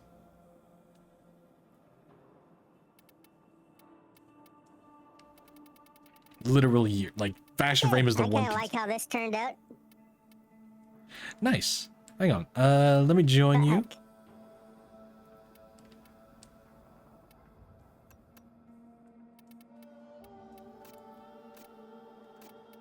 But yeah, like I said, like that's the one thing that really just fucking annoys me about a lot of the fucking YouTubers and content creators that started their careers off with edgy humor, and then just when they get big and successful, they sell out and start finger wagging at everyone else to be like, oh, no, you can't say that. No, you can't do that. No, that's too edgy. You can't. And it's just like, dude, fucking hang yourself if that's what you're gonna do with your newfound popularity. And that was initially why I did a lot of shit talking at iDubbbz. Was when, here's the thing, if he wanted to pivot away from edgy humor, fine.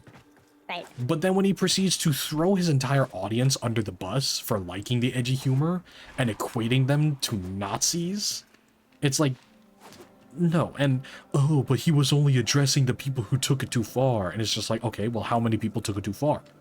The people who quoted his own jokes back at him? Yeah. And it's like, and the thing is that, like, yeah, I didn't like him because of his all of a sudden moral grandstanding when he started pivoting to safer work, for less edgy humor. I didn't like, yeah, I didn't like it, but I respected his decision. I didn't like the way he carried it out, but again, I respected his decision. But then, and I respected him enough to try and defend him to other people when Anissa started doing OnlyFans. Yeah. Because I was like, I legitimately used the argument of, well, at the end of the day, he's the one tapping that, so... But then, after seeing the way that she absolutely just runs him through the mud with all of the shit that she reveals on his own streams... Yeah. Like, dude... Fucking turn the camera off, look at your wife and say, really? You're fucking bringing that up on stream? Oh, yeah. And that is just a sign, and like, I was willing to defend, that's the thing that really fucking irritates me the most, is that I tried to defend him when it was just like, everybody was clowning on him because it's like, oh, your wife does OnlyFans, haha, and it's just like, I mean, dude, at the end of the day, he's the one hitting it, so, like... Oh, yeah. You just get pictures of her feet, I mean, no. Yeah, like, at most, if anything, because it's just like, I guarantee 99% of the, like 99% of the content on OnlyFans, it's not even like any like real fucking pornographic stuff. It's just, oh, look at me in this lingerie. Oh, look at me spreading my legs. Nothing really like, it's just like, oh, I'll just take a picture for today, put it up on the site, and be done with it. Yeah, I was gonna try that, but nobody wants to see this.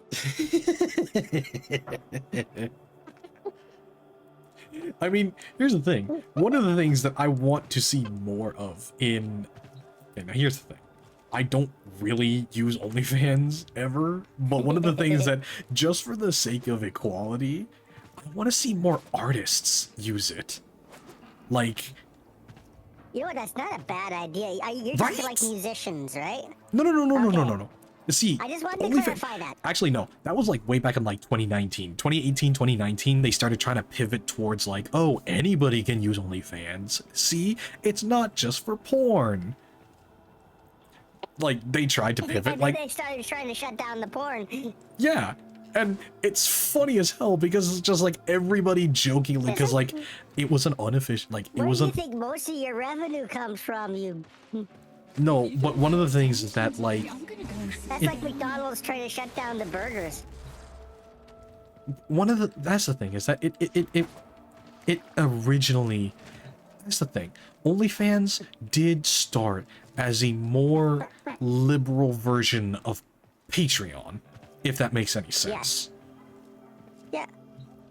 Because Patreon, you got kicked off of Patreon for arguably some really fucking stupid reasons.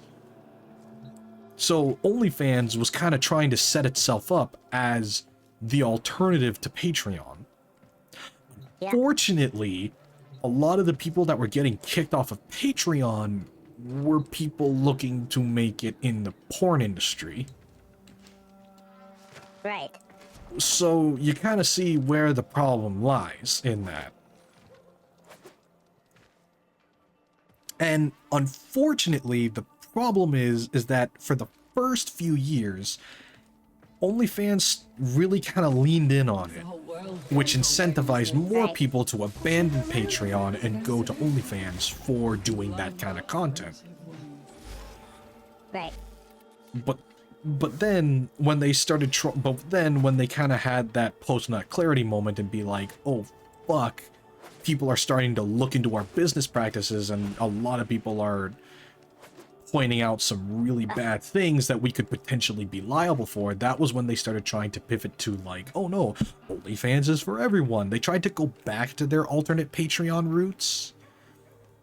But at that point, the damage had already been done. The reputation, yeah.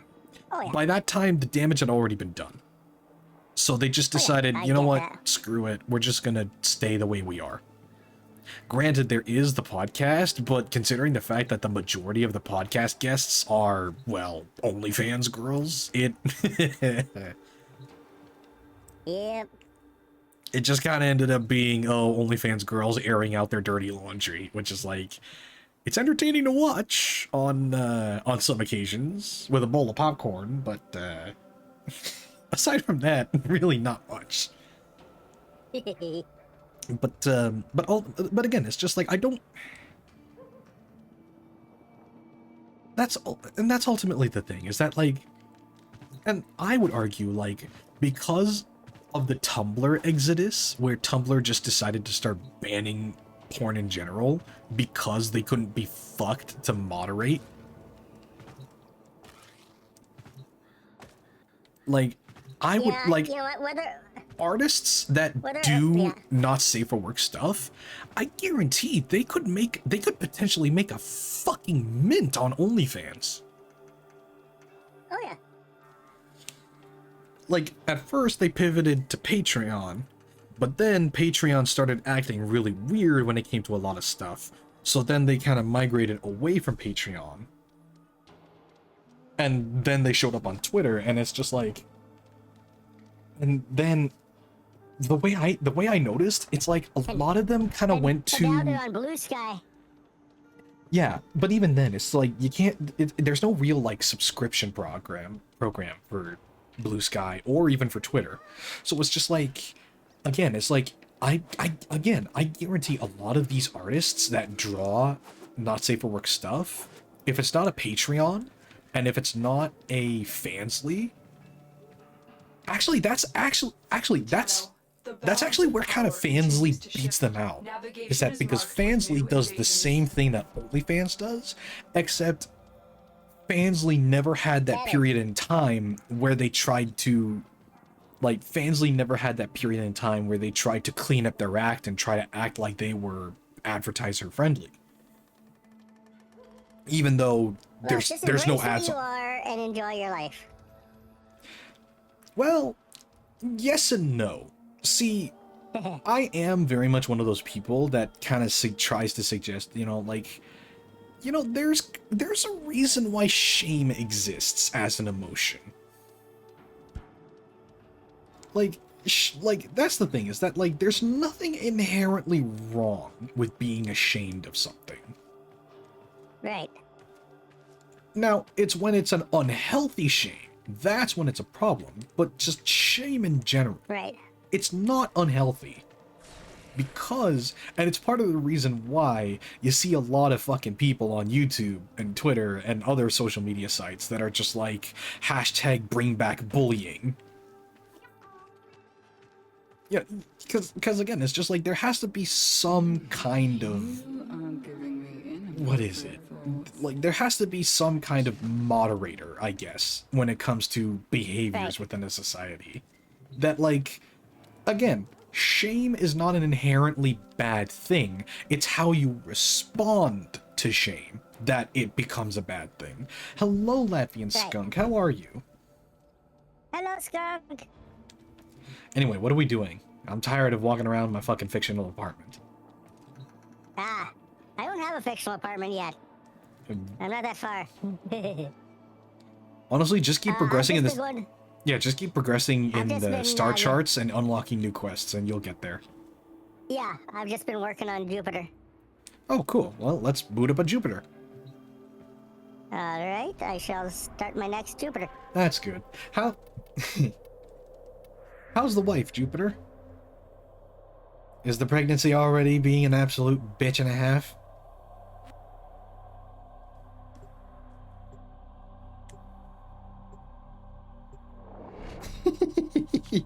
Latvian Skunk's just throwing it back in the fucking chat. She is fine so far. Oh, yeah. So she hasn't killed him yet. That is a plus. Latvian Skunk, I'm gonna let you in on a really big secret, okay? Come here. When your wife starts getting heavily pregnant, one of the best things you can do to surprise her, hug her from behind, but then lift her pregnant belly up. The weight you will pull off of her, she will thank you so much for it. Thank goodness she's in a white girl who watches anime and loses her shit over not having sushi. Oh yeah, because you can't have sushi in during a pregnancy. I remember that. My sister was so fucking angry when she wasn't able to have sushi. Like, the moment she was able to have sushi again, it was just like, oh my god, thank god. Nope, yep. You can't have coffee either. I did not know that. No, there's a lot of stuff that you should... I have no reason to know that. There's a lot of stuff that you should not have if you are pregnant. Because again, it's like, it's literally like, because of the umbilical cord, that baby relies on you for substance. And if you put a bunch of crap in your body, guess where that crap's gonna filter through eventually? Found a target. Capture them quickly before they escape. So eat healthy, drink tequila. No. Whatever you do, do not eat Advil. Success. The captive is safely in our Wait a hands. minute. Congratulations, Tenant. I'm looking at you and I see you're using Araxia. And I'm just like, motherfucker, you paid for that bitch, didn't you? Well, I had some money left over from a gift card, and I just kind of figured I'd use it. Oh, nice. And again, it's like, Warframe is one of the few games that, like, I actually, like, if someone wants to, like... Actually, that's one of the things, is that, like, I have never seen a community, because, like, I remember seeing a fucking Reddit forum where someone was asking, like, is buying the premium currency a bad thing? And, like, almost unanimously, the entire fucking comment section of that forum was just filled with people like, oh, there was nothing wrong with buying the currency. Because, like, I don't literally go it's out just my way like to buy a lot of currency. no, but that's the thing is, like, the fact that the why does everyone offer me shit when my wife is pregnant? Yeah, Dude, because you're advice, like, run. because you're the one that's having to deal with the pregnancy. Trust me, when the hormonal shifts come in, you are going to need a fucking Cry. no, you're gonna need a fucking You're going to cry. you're gonna need a set of football gear. And whatever you do, do not let her anywhere near knives. Otherwise, they're ending up in your fucking bag. Have a nice room where you can hide and... Oh my god, wait. Everyone offer me shit. And...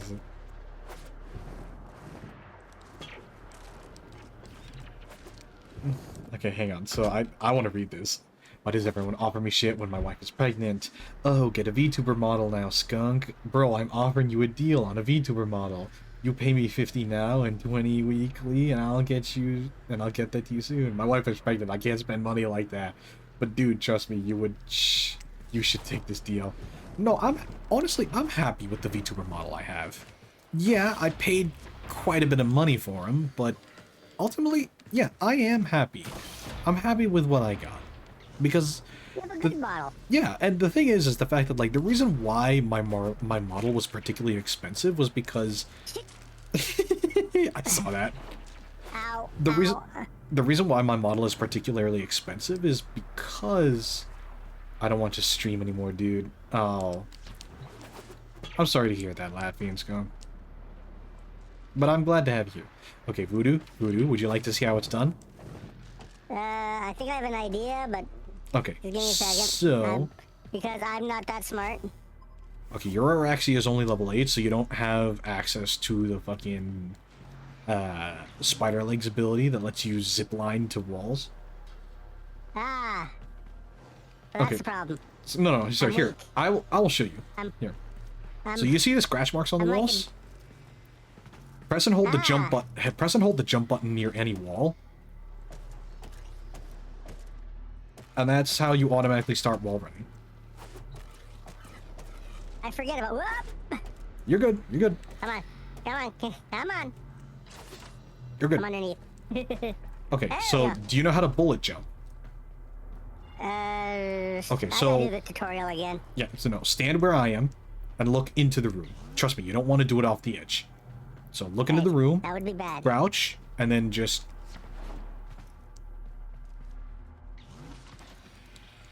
Now, you bullet jump whatever direction you're looking. So if you're looking up,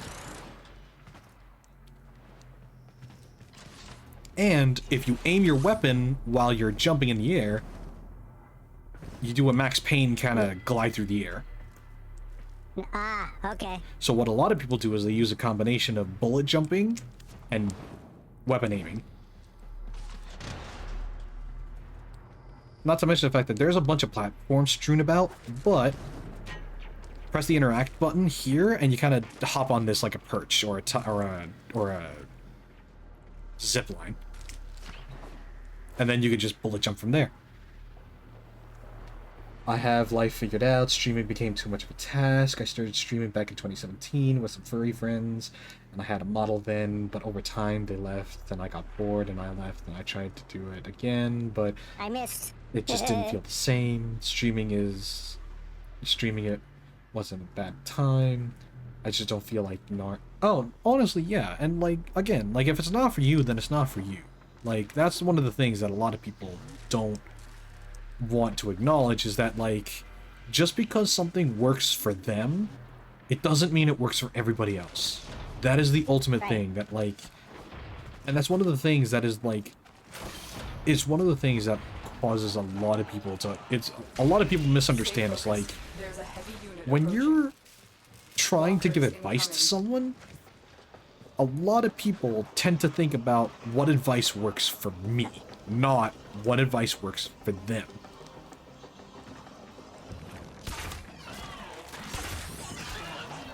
And that's ultimately the problem with a lot of advice giving these days, is that, like, a lot of people is just like, oh, well, this is what worked for me, And instead, you need to kind of, and it's part of the reason why, like, whenever I ask someone, like, whenever I want to try and help someone, I try to walk through the process of, like, okay, well, where were you before? How did you get there now? What are the conditions? Etc. And yes, sometimes I say, well, this thing worked for me like this, but then other times I'll be like, okay, well, this clearly is not going to work the same way. Want to see something cool? Jump on top of that mushroom.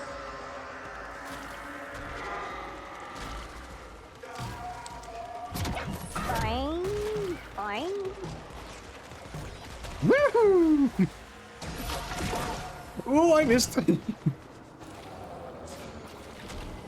missed. My wife says not having coffee is more of a bitch than me. Why is she so mean? Dude! If you're not allowed to just shit talk your partner, like, in private, I have to specify in private. If you cannot have a shit talking competition with your wife in private, that is not gonna be, that is not a happy marriage. Because you need to have just those little moments of like it's like just, it's like the fucking, it's like the dudes in the military. It's just like, Rapunzel, Rapunzel, let down your hair. And the camera pans to the guy in the window and it's just like, fuck you, bitch. I have an idea. Elbow to the stomach. No. No. Don't do that with your pregnant wife. Do not.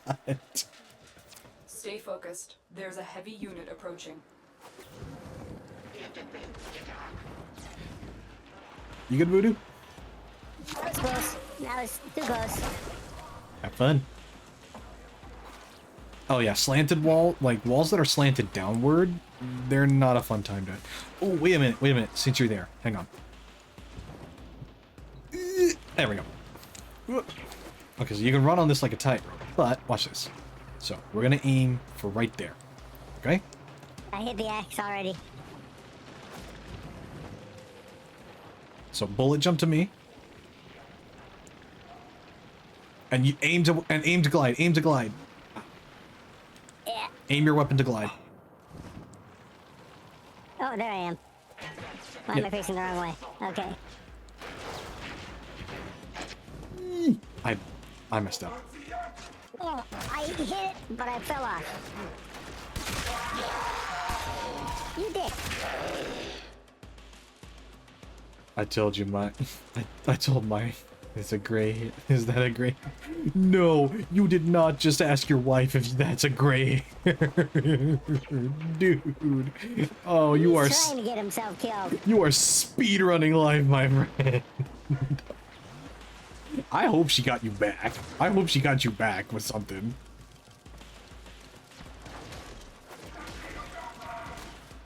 Okay, Voodoo, if you're there. Okay, so. Uh-oh. Well, I messed up.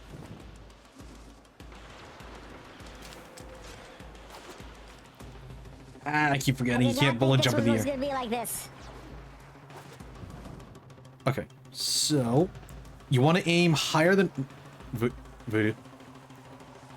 Yeah, trying to wall run on those sections is not fun. Okay, Voodoo, slow down. Stay here. Yep. Alright, so. While standing here... Hang on, let me just... Because this guy's distracting me.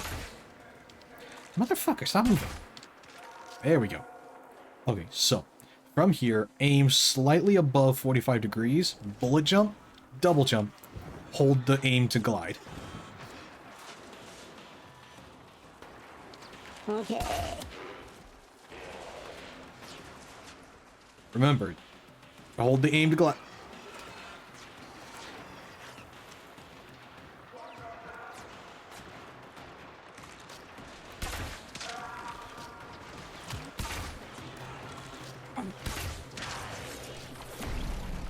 This one is starting to get on my nerves. Okay. Alright, so instead, let's try this. You see that wire down there? Yeah. Alright, so we're gonna just jump down. Interact button to... Ah! Shit. Hang on. And you'll press the interact button to run on this tightrope.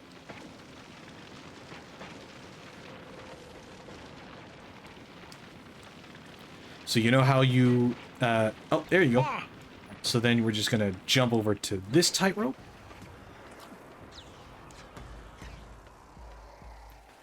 Oh, or you can be there.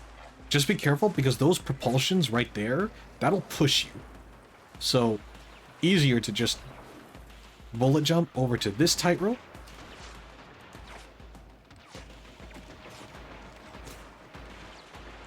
Remember, you'll bullet jump where you're looking.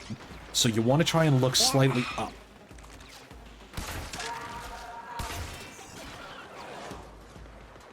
Oh, I missed the axe. Oh, you. She said, "Is that a tiny dick?" It's not tiny. It's. Oh man, I give up. She's scary when she's mad. All right, ready?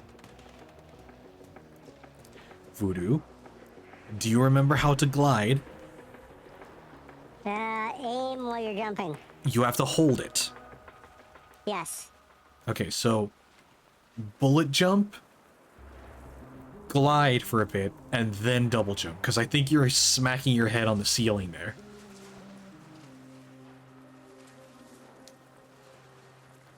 Oh, oh, oh! Oh no, you missed the tightrope! Yeah, you gotta remember to press the prompts for the tightrope.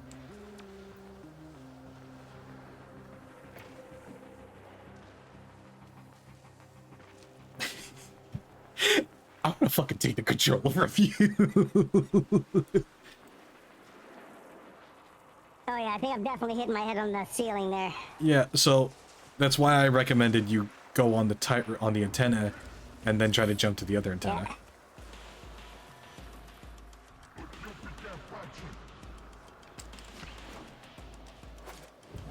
Okay, it has to be like a lag or something. I refuse to believe that. Ooh. Oh, hang on. Ow, crap.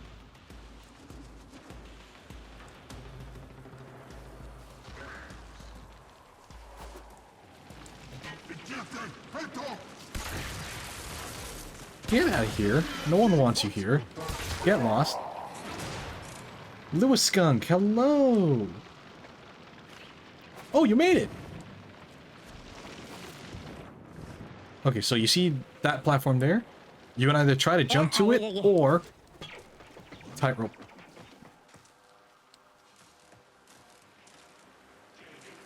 There you go. Hey! You can just call me Rue. I'm Skunk's wife. Oh, hello! So Skunk was telling us about how you absolutely got him good.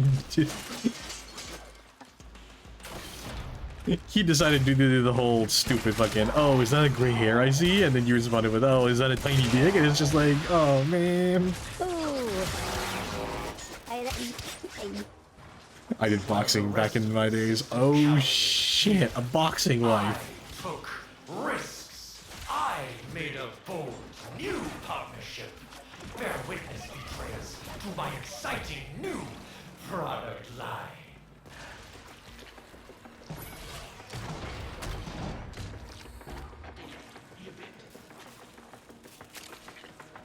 Oh, wait a minute. I think there's a musical box over here. Voodoo, question. Do you have your hands on some kind of codec scanner? Or a synthesis scanner? Give me half a second, I will let you know. If Yes, you... I have a codec scanner. Cool, come here. I found something. Eventually, you will unlock a room in your ship that will have a music box inside that you will be able to listen to. And so you will start being able to collect songs throughout the different missions, procedurally generated, to figure out, and you can collect whole sets to get a song that you can play in your ship. She has muscles, but I have fursuits, so I'm cooler and gives you $10,000 to say yes. Dude, I will give you my pay. Like, dude, if you actually, dude. I'm saying it as a joke. For context, this is a joke. For context, this is a joke. If you pay me, like, if I will give you my PayPal and you can pay me this. Cool. There, I got it. Nice. You have broken their ranks and they are on the run. Another success. So you are who he watches. You seem cool. Oh, thank you, Rue. That means a lot. I try to be a chill guy. Yeah, I try to be a chill guy. But you know, sometimes I get a little heated in arguments. But you know, that's just about anybody, you know. You want to hear a funny get heated story? Oh, please tell me. I have a friend who is probably the most balanced person that I have ever met. Oh, but then there's that one thing. There's that one thing that just fucking loses it. Right? You know the game Jump King? Oh my god, yes. I bullied him into playing that. The bastard did not lose his temper once. She said she had to walk up to me and tell me if I even think about it, she will do something she shouldn't. What are you? Wait, are you? Is Rue talking about my joking offer to give my PayPal and I will praise you if you pay me to?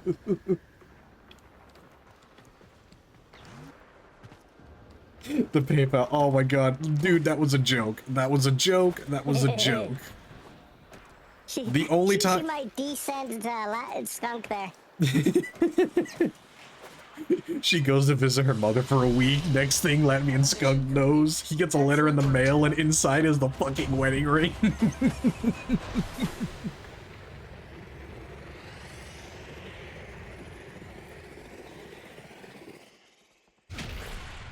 I am dumb little Latvian. I have done plenty of things. Oh, trust me. We all have had moments of... What is the opposite of clarity? I don't want to say ignorance, but it's like... I was trying to think of a funnier word than ignorance. Look, we are all idiots in one way or another, okay? You're good. You have a very attractive neck signature. I've never claimed to be smart. I never claimed to be a good person. That is the number... See, that's the number one rule in life that I always try to follow. Is that, like, whenever I hear someone trying to... My number one rule in life is the more you try to say that you're a good person, the less likely that you are a good person. That is my number one. Like, that is my number one.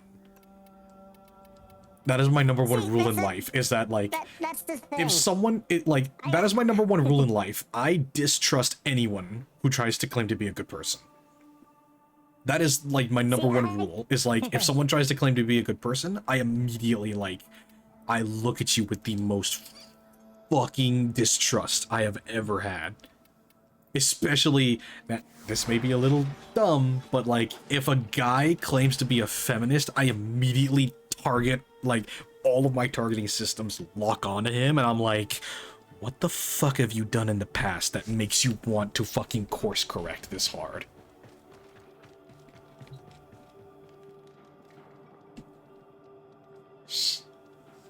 She had to stop me from buying a 6-inch movie CD for half my fursuit's cost. No! No, you didn't try to. I can back him up on that statement. He has a big fursuit, it's furry, it's expensive, it takes up closet space, so I guess my outfits don't get space. And it's expensive, so goddamn fucking expensive. That is ultimately the thing. If you're actually, in a closet, just get a second fursuit. That is the ultimate Uno reverse card, because you know how the stereotype is, oh, 90% of the closet space goes to the woman?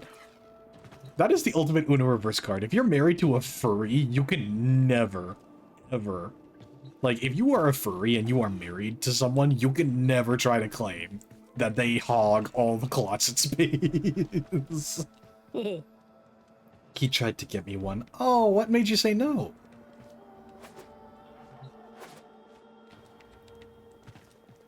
Actually, wait. No, let me clarify. Skunk, did you try to get her a fursuit that had an air conditioning unit inside, or at least like a fan or something.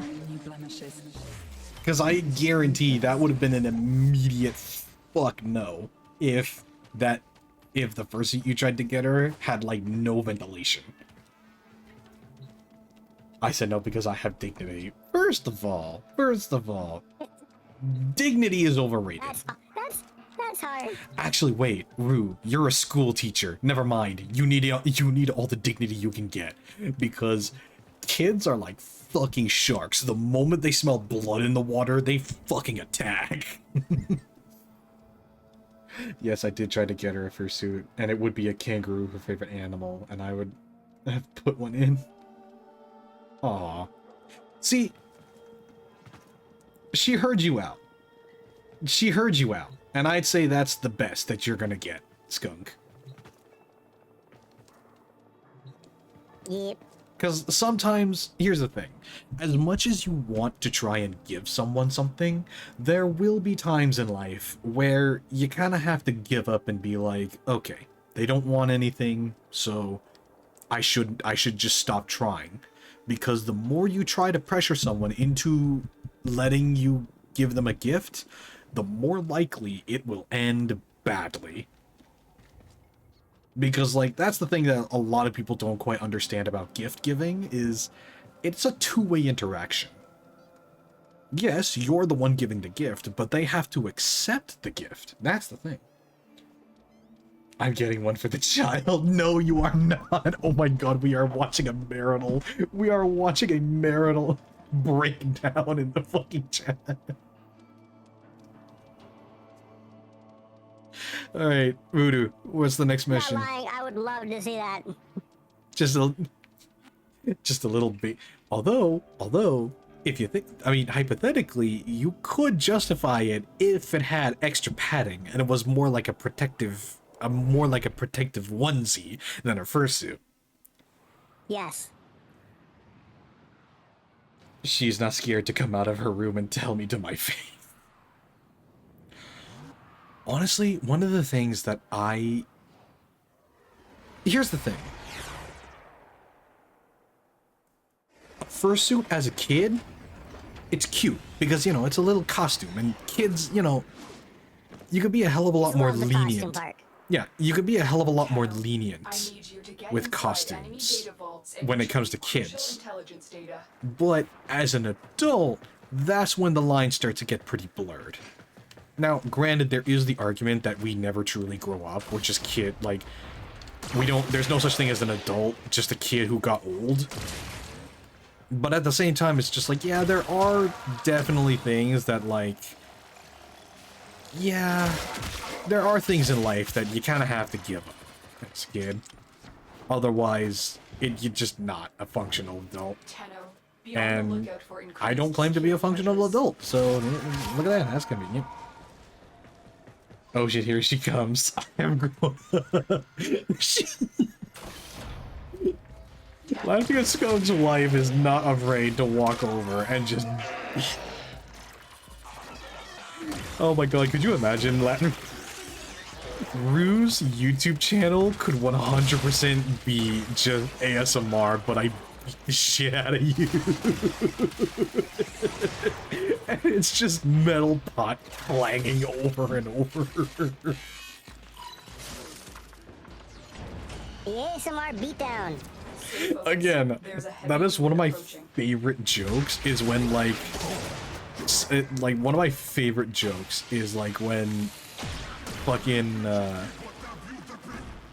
of my favorite jokes is when, like, those fake YouTube thumbnails where it's just, like, ASMR, but I actually beat the shit out of you.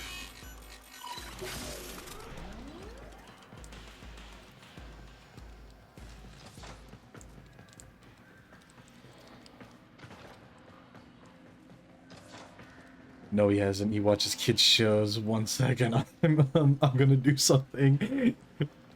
Yes. Do it. Beat him within an inch of his life.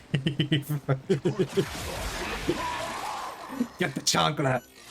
Get the chocolate. If you do not smack him with a sandal, I will be very disappointed in you.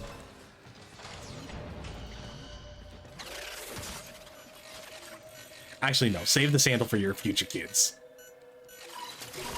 Data extracted. They won't even know it's gone. She got the special crying face. Yes! The only weapon more effective than the chancla. The fucking spatula. Oh my god. My grandmother used to beat the shit out of my dad and like my dad and my 4 uncles with a fucking wooden spoon. And I remember my dad telling me the story of the time he and his brothers went and buried all of the wooden spoons. So she just proceeded to beat their asses with a metal one and made them dig up the fucking wooden spoons they buried.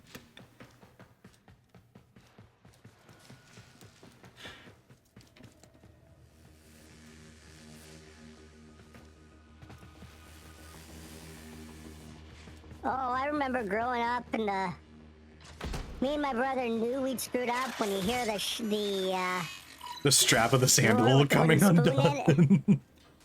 in it. The drawer with the wooden spoons in it just kind of open. Oh my god. Just the sound of silverware rattling in the drawer as it's opened. And we're scattering like roaches when the lights turn on. Oh, it's even scarier when it's in the dark and you're supposed to be sleeping and you fucking roll over in bed and you just try your damnedest to pretend to sleep. A clean extraction. And so you have to give that performance of just like, oh, what's going on? What?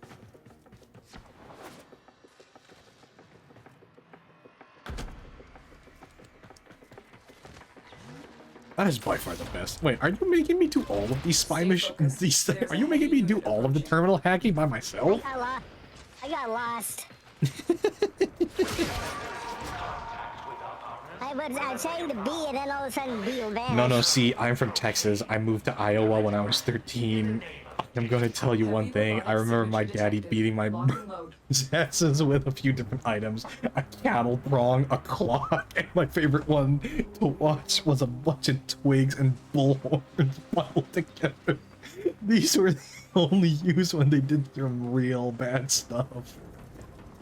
Oh yeah, that's the thing, is that like, I don't deny that punishments nowadays got creative, but dude, punishments back then got really creative. Hang on, where are you? Voodoo, come here. Voodoo. I'm by where C is supposed to be. Wait, just come over to where I put this marker real quick, because this is actually really convenient for us. Where it says the sculpture? See, this is why I hate Texas. It's scary. No, Texas is fucking terrifying, but I would rather be in Texas than fucking Florida. Because oh my god, the fucking gators. Anything crocodilian, I am terrified. Because, I'll be honest, crocodilians scare me. They are modern day dinosaurs, and that is not exaggeration. Crocodilian species have been around since the fucking dinosaurs. And what's even scarier is the fact that apart from getting just a bit smaller, crocodiles as a species hasn't really evolved since the dinosaurs. Which is literally just really don't need to. It is literally just the definition of got it right the first draft. Stay focused. There's a heavy unit approaching.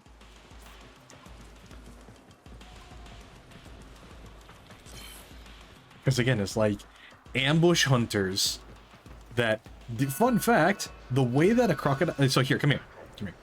Voodoo, come here. So the fun fact about, so pick this up. Oh, pick it up? Okay. Yeah. So that is an Ayatan sculpture. Now, I'm sure there's these little pickup items called Ayatan stars.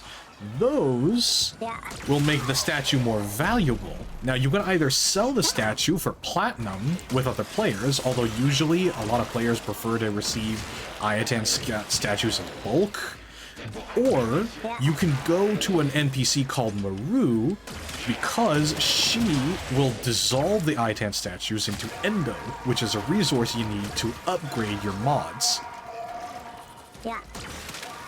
Oh wait, you already know this, don't you? Right. But, you know what? I never turned down for any additional information. Okay, anyway, I'm gonna head to the next... Honestly, here's the thing. I'll just go ahead and do it because fucking... I hate... Like, everybody agrees the Jupiter spy missions are the fucking worst.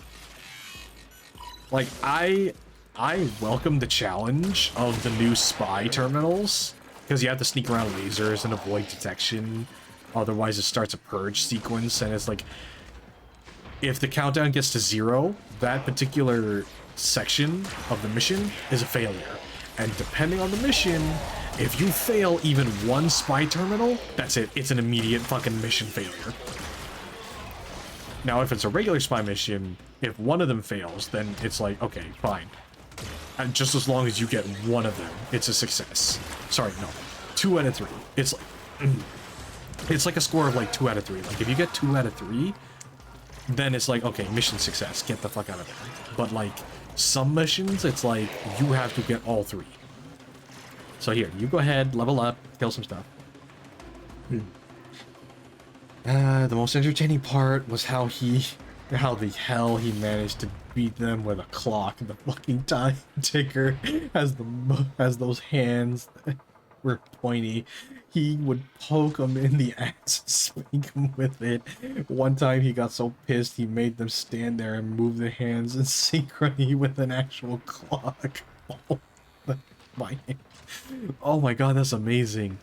That is one thing, is just like, I would 100% do that with a kid. It's just like, okay, your punishment will be, you have to stand there, holding out your arms, copying the movements of the clock for an hour. Her father is fucking scary, dude. Honestly, that's the thing. That's the thing. That is the thing I 100% will tell you. The scarier the father, the more worth it the girl is. Because that is a signifier of like, that is the signifier of a dad who's done it right. They won't even know it's gone. Because if the dad is that willing to fucking kill someone over their daughter, that is a dad that's worth it, and that's how you know that that is a daughter who is worth it. Like, that's a girl who's worth it. More her dad fights for her. That is a girl who's worth it. To quote Mulan, girl worth fighting for.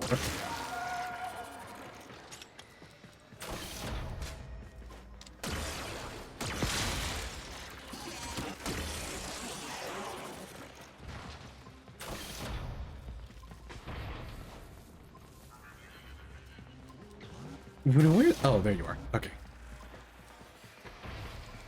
I was actually a little disappointed when I logged in today and my pumpkin head was gone. Oh, yeah, that's one of the things, that a lot of... It's so stupid. The bunny ears are year-round, but so many of the seasonal items that you can get, they're only seasonal, which is like, it's stupid.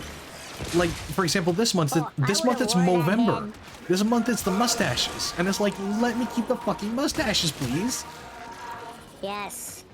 Especially when you get your hands on the fucking Protoframe skins, and it's like, yeah, human Warframes, but you can put a fucking mustache on them.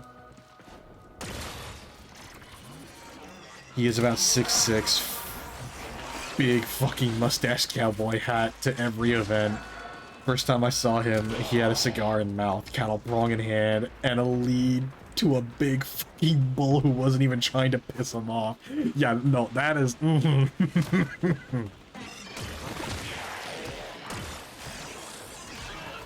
But again, just to kind of loop back to the point I was making, like... Again, it's like... When it comes to long-term relationship and wife material, you want a girl whose dad is willing to fucking murder someone for them. But if you want one of those weird and nasty flings where it's just like obvious that the relationship's not gonna last long and it's gonna be some fucking kinky thing, go for the girls that have no dad. There's a reason why fatherless behavior seems to perpetually be a thing among the fucking crazy girls. Oh my god, I'm gonna get fucking canceled over these opinions. Surprisingly, he wasn't pissed at me being a furry. It's the fact I don't know how to drive a trailer that's pissed him off. Oh. That's funny. Here's the thing. I would not, like, if I ever get married and if I have a kid, I would be more pissed if the guy, like, if I had a daughter, I would be more pissed if the guy didn't know how to change a tire than I would be if the guy was a furry. Granted, I think it's a little weird and I'd kind of question the financial stability, but I would be less pissed. Like I said, I would be pissed if they didn't know how to, like, change a tire, if they didn't know how to... He told me if I didn't marry a boy who was country, I was better marrying myself. I'm glad he grew a bond. Okay, so in the segment of your ship where you go and interact with your mods... Yes. On the top right corner, you'll see Ayatan treasures.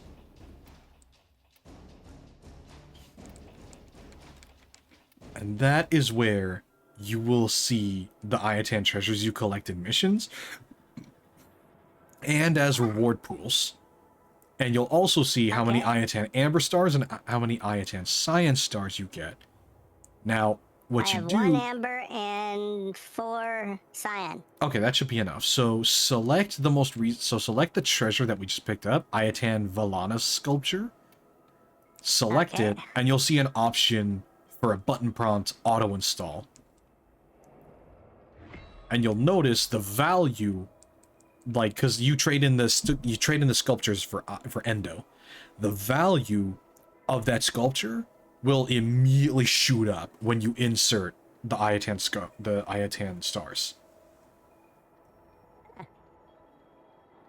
He changed a few tires before. My husband knows how to change a tire. Hope he can change a diaper, but it will smell stinky. I'm not doing it. Oh, they're arguing over who has diaper duty. You're both gonna end up having to do it. It's an inevitable fact. Number one piece of advice I have for you, because I've watched my sister do it. That baby Washers are not the right way. No. That kid is gonna, like, when the cool air hits that kid, they're gonna start peeing. So oftentimes what you'll have to do is you'll have to lift off the diaper and then just immediately cover them with the diaper again, because they're gonna start peeing. He likes stinky things, that's why he chose to be a fucking skunk. Wait till the maternity runs out and you'll have to be changing the diapers yourself. Because fun fact, in most places, men do not get as long of a maternity break as women do. I just like the idea of a big tail. Dude, you could have been a squirrel and had a big tail. You could have been a pangolin and had a big tail. Yeah, but to be fair, you know, with the squirrel, you're opening yourself up to nuts jokes. Oh, I mean, you have to be a little nuts to be a furry. I mean, as a skunk, the worst you're probably gonna get is some Taco Bell jokes. Hell, you could have been a fox, and you have a big tail. And fun fact, most fox species, unless they're specifically bred to not have them, a lot of fox species have scent glands like a skunk. Now, they can't really weaponize it to spray like a skunk, but they have scent glands like a skunk.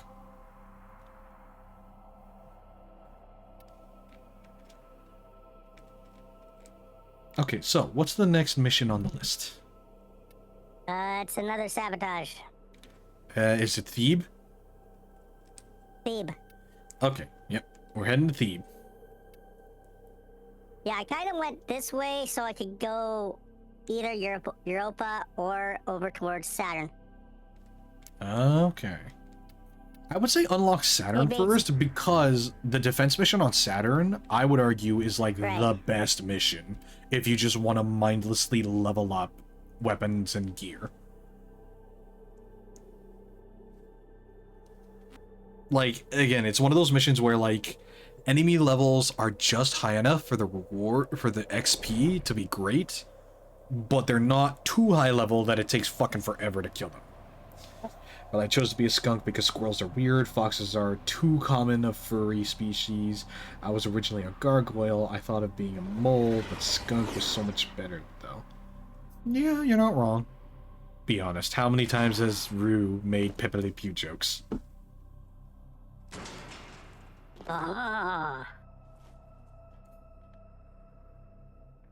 Elemental condensers, helium-3 processors.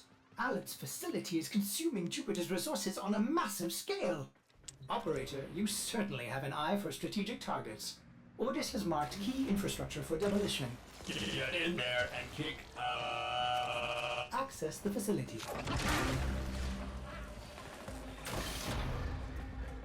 I don't have enough fingers to count on. 17 times. The fact that you kept count, Rude, the fact that you kept count of how many times you made Pippily Pew jokes with your husband. Although then again, since the two of you are married, I wonder how, like, let's be honest, what are Valentine's night, like, what are nights on Valentine's Day like?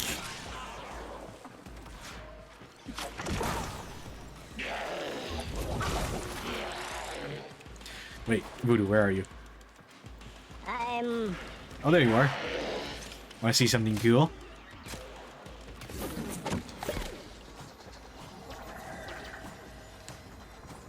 Yes, I know that. Wee! I'm a little mushroom boy.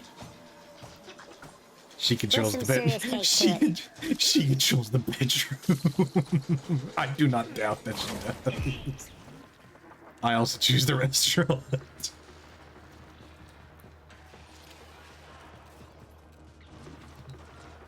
But he chooses what I eat. Honestly, that's First targets marked.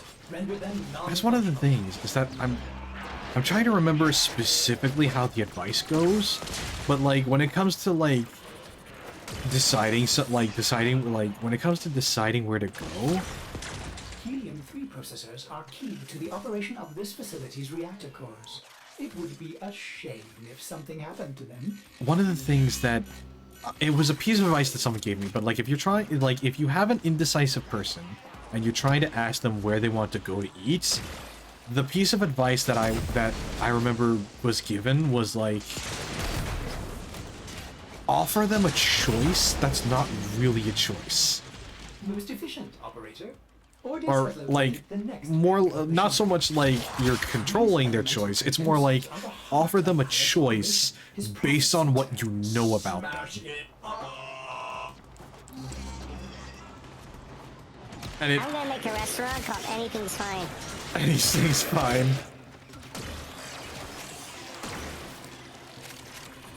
Where do you wanna go? Ah, anything's fine. In Valentine's Day, I took her to a redo and me. Or wear my first suit. I hated it. She's lying.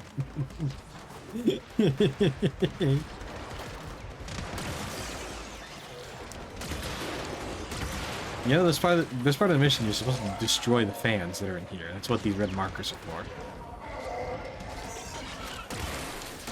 Yeah.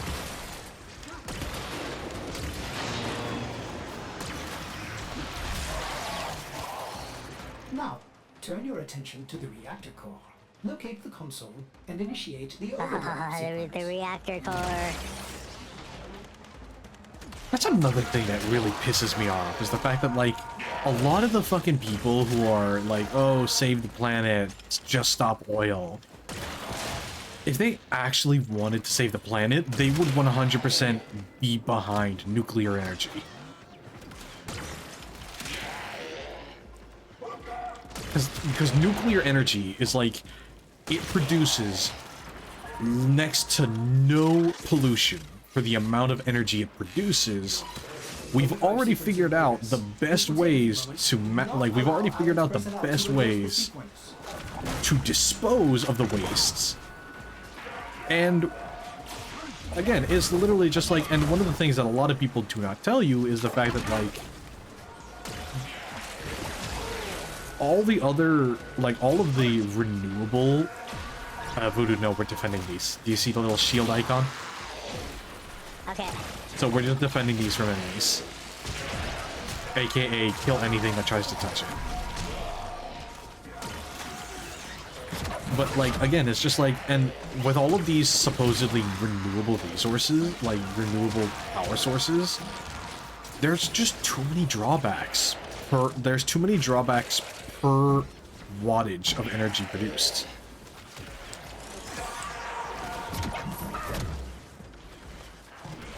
Like, for example, oh, solar panels. Okay, well, you can only really use them at a specific part of the day, and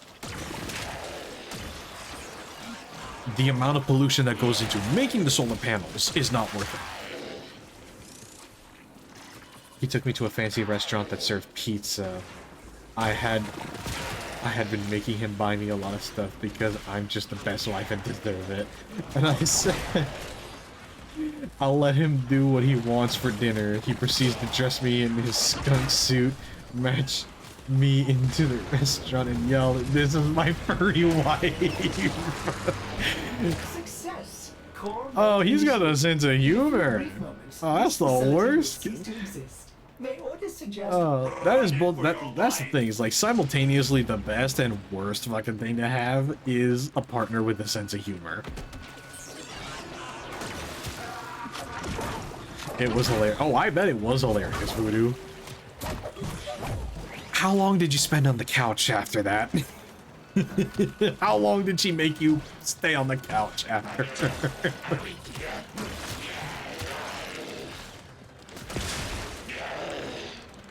6 days. Yeah, that's about right. 6. Honestly, I would have, if it were me, I would have fucking made you stay on the couch for like more than 6 days. Mission complete. Excellent. Of course, you work, assumed that he was allowed on the couch. Oh, that's right. You forget. We forget. Oh my god. Wait. Oh my god. Rue. You must sleep under the couch. If you haven't done it already, for April Fools, lay down a few newspapers in the corner of the room and tell him that's where he's supposed to go. Get him a kitty litter box. Oh my god, no. Get him like one of those gigantic kitty litter boxes. No, oh my god, no. Get him one of, like, you know those fucking tiny plastic kiddie pools? Get that, fill it with sand, and say, there's your bathroom. I would have made it 7 if he didn't make it comfy. Yeah, that's the ultimate punishment, is that depending on how comfortable the couch is, it does the reverse. It does the opposite of what you intended to do. Especially if it's a couch that has a pull-out mattress. Here's the thing. Oh, I got a good couch. Yeah, if you try to sleep on a couch that has a pull-out mattress without pulling out the mattress, it's uncomfortable. But if you pull out the mattress, then it's comfortable. Like, that's the ultimate conundrum. Like, a couch that is designed to be a couch is comfortable to sleep on. But a couch that's designed to be a mattress, it's uncomfortable trying to sleep on the couch without pulling out the mattress. That's the ultimate conundrum that I figured out. Right. Y'all spoil me with these ideas. Oh, dude, I have so many ideas. Trust me. You think I haven't bullied a few furries in my youth?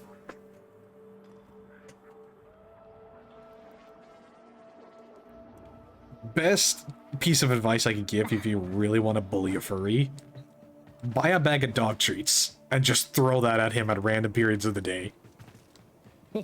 Just and so hey, if we could, icing on top, you can be skunk a little along the way. I mean, it's all good. Icing on top, you could be absolute, like, icing on top, you can be absolutely horrendous with it and just like Oh, do you want a biscuit, boy? Have a biscuit, and you just fucking whip that out. Don't you fucking dare! Oh, I am just. Mr. Skunk, you want to divorce your wife Rue because she's been throwing dog treats at you? This fucking VTuber on Twitch told her to do it. Stop it, she's already mean enough. Dude, that woman, Skunk, that woman is carrying your child. I think she's earned the right to be kind of mean. Too many Tenno I think she's earned it. Abomination. There will be no stopping the corpus if Zanuka I mean, is probably would eat it because I'm not so smart when it comes to American foods. Here, that's the thing. That's the ultimate. That's the thing is that like when my sister was a little baby, my parents had these two gigantic German shepherds, and my sister, and like these dogs were so protective of her. And she ended up being best friends with these dogs, and she ended up, they became a team. They were the big enforcers, and she would use her tiny little toddler thumbs to get into places that the dogs couldn't get into. Like, for example, the time that my sister, when she was a toddler, figured out how to get into the closet where my parents kept the dog treats. Like those milk bone cookies, and she would literally just literally when my mom found her, she was literally fucking rationing out the treats between the three of them. She was literally just like, one for you, one for you, and one for me, one for you, one for you, and one for me. And it's like, my mother called the fucking hospital. It's just like, hey, my daughter's been eating these dog treats, is that okay? And the doctor was like, yeah, it's fine. If it's safe for a dog to eat, it's probably safe for a child to eat. I mean, they're probably healthier than some cookies out there. Oh my god, don't even get me started. I remember back when I used to work at like this half and half KFC Taco Bell joint. There was a Which fucking. used to be pretty much all of them. There was a promotional thing for KFC where it was, imagine a KFC sandwich, except instead of a bun, it was two of those fried chicken pieces. Two fried chicken pieces for the bun with bacon and maple aioli sauce. Every time someone ever ordered that sandwich, I felt my arteries hardening. You have loyalty issues, Tenno. My Zanuka program will fix that for you. Oh yeah, it's been a while since I fought the Zanuka. When I worked for a fast food place, they counted the buns but not the patties. Let me show you the Really? So what I would do is I would take 2 hamburger patties and put stuff between them. Target spotted. Stay sharp. This one is a handful. Zanuka is your future, your destiny. You are obsolete. Want to see something busted? Check this out.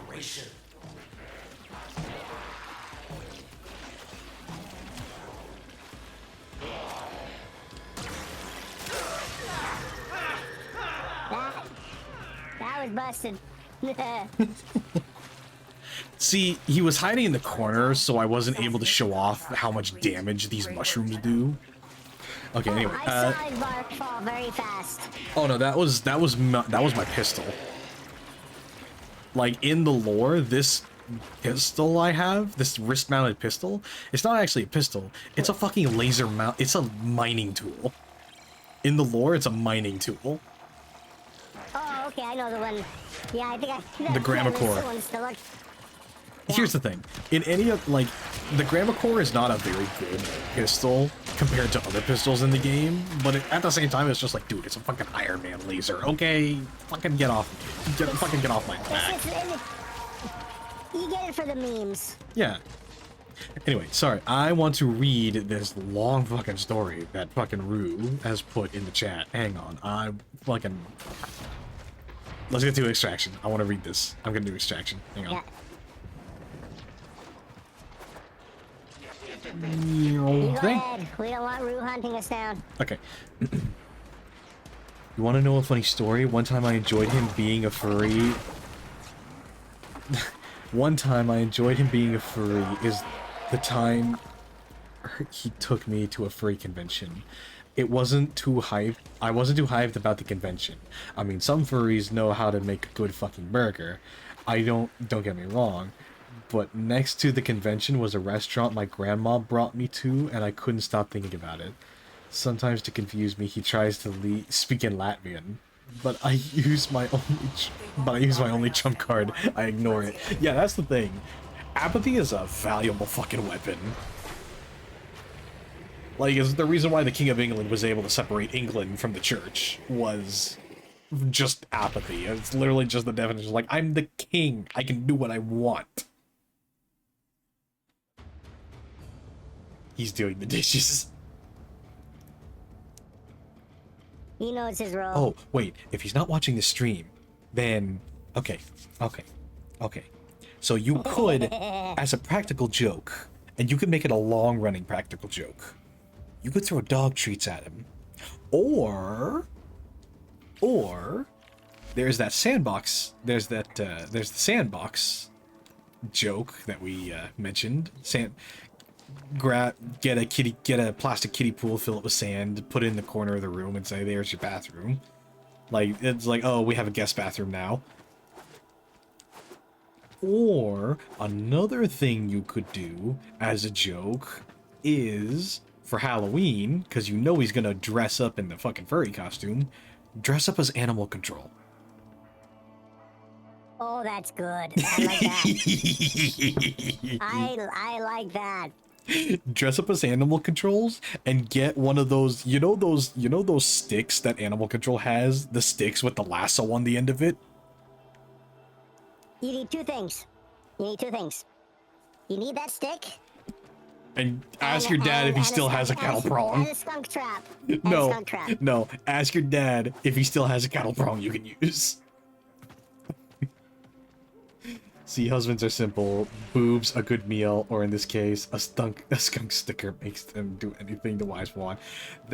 The number one piece of advice I can give you: men are like flooring. Lay them down right, you can walk all over them.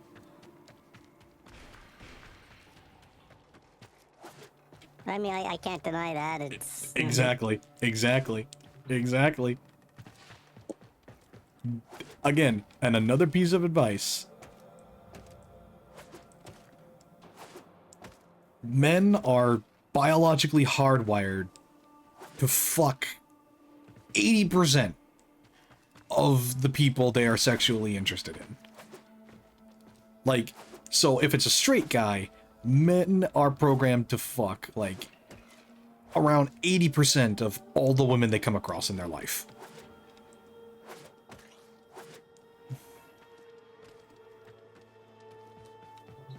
If it's a gay guy, then it's like 80% of all the guys they ever come across in their life, and so on and so forth. And again, it's like it's not to rag on guys and be like, oh, all men are pigs, all men are dogs. It's literally just like it's just nature. Like, literally, it's one of the things that no matter how advanced of a species we get, we will never be able to avoid the basic biological hardwiring that we have had that has resulted in the endurance of the species. I'm gonna dress as animal control next freaking... No.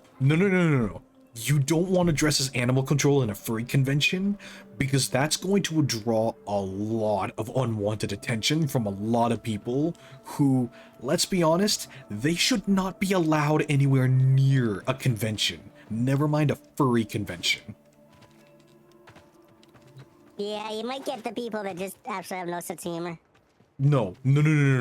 There will be people who try to take the joke too far. You want to know why I will never go to one of those dark fantasy novel book conventions? Or like those dark romance novel conventions? It's because a lot of the people in a lot of the people in the demographics that those books and that subject matter attracts, they are not good people to try and cater to in a fucking convention. The best scenario is if you dress as animal control in a furry convention, you'll just get a bunch of people who want to pose for pictures with you. That is the best case scenario. If you ever, like, if you ever want to hear the absolute pinnacle of a furry community, ask your husband what happened to Rainforest.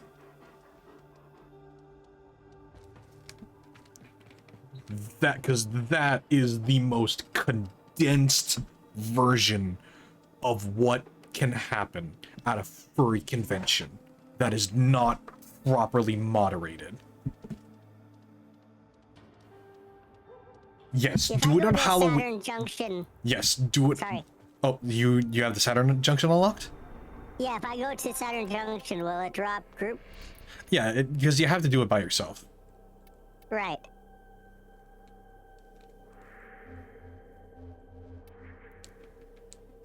Okay. Yeah, it's one of those things where like you have to do it by yourself, but as soon as you finish it, we'll be able to just re-squad and keep going through the missions. All right. No, I just thought that would be something to ask. Oh yeah. It's basic, like the junctions and the challenges that accommodate with the junctions are kind of a tutorial in their own rights. Because the challenges that each junction gives is kind of like, it's a test of like, hey, do you know how this mechanic works? If yes, you've completed the challenge for the junction. If no, you have to learn it and then come back.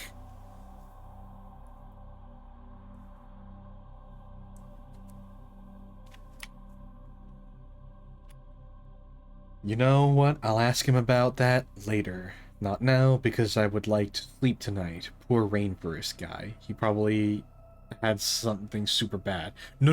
Rainforest? It's not Rainforest, it's Rainforest.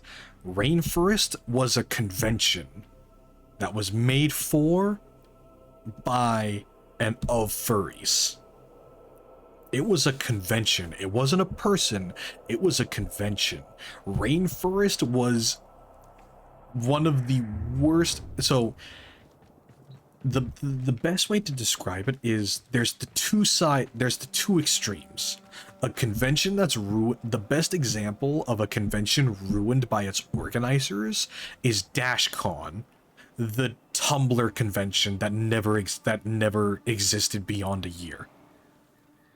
That is an example of a convention ruined by its organizers. And Rainforest is an example, a cautionary tale, of when a convention is ruined by the attendees.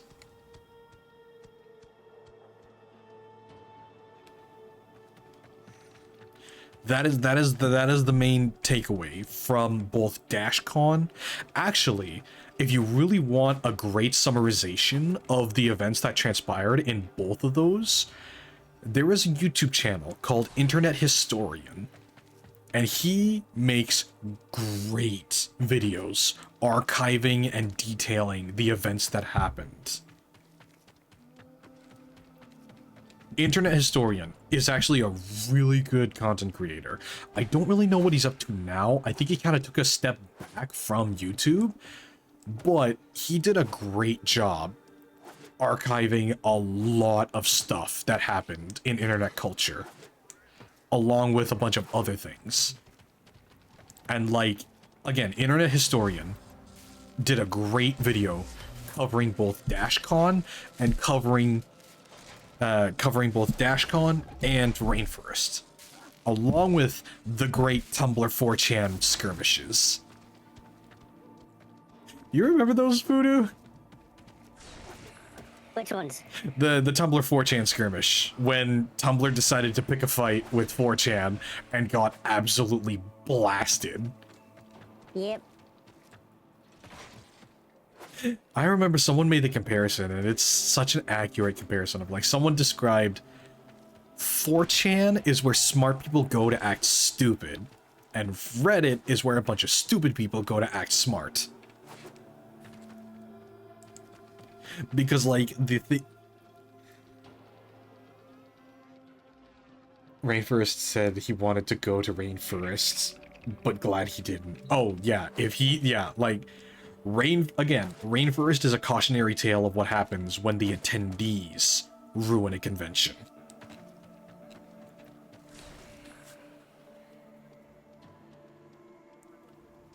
Oh, yeah. Like, there is a section of furry culture that I will never understand. And that is, they refer to themselves as crinklers because of the sound that diapers make when they wear them and walk around with them. Yeah. That is a section of the furry community I will never understand. And if you ask me, that is a section of the furry community that, I'm just gonna say it, there is a reason why gatekeeping needs to be a thing in every community. He just likes wearing the suit and acting cute sometimes. He isn't too deep into it. Oh no, and that's the best kind of furry, because 9 times, like, here's the thing. The vast overwhelming majority of furries are really chill people who just want to express themselves.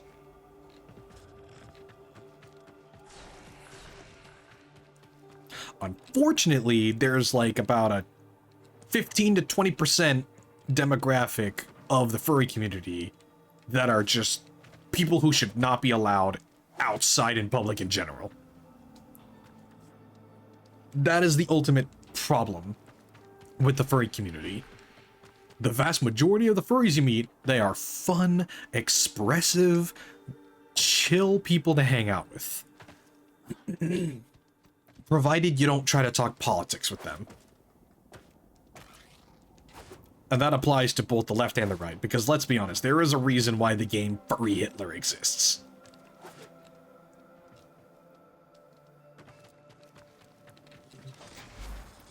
I wish I was making that up. The funniest part is the fact that the game Furry Hitler... You were making that up. No, it's a real fucking game on Steam. Wouldn't that be called Fitler? I guess. But not only is Furry Hitler an actual game that exists, it got a fucking sequel. I think I'm gonna have one that might be a little bit worse. For a title for a game. What? Epstein Island. Oh, I am surprised no one has tried. Like, I'm sure someone has tried, but I am surprised we have not seen any, like, indie game developers making a fucking joke horror game about escaping Epstein Island. It is an island survival game. No fucking shot. It's a real game? Yes. Crinklers, Furry Raiders, Zoophiles, and the worst one, in my opinion, is the one I can't stand, and nobody should dare, and they're furries who make horrible and sexual content with young... Oh, yes.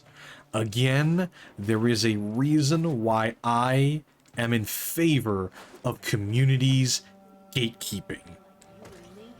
Because here's the thing, in recent years, the word gatekeeping has been met with a lot of negative connotations, but I'm just going to throw it out there. There is a reason why gatekeeping is a necessity for any community. Whether it's keeping people who don't understand the spirit of the community out, or it's for keeping fucking weirdos like that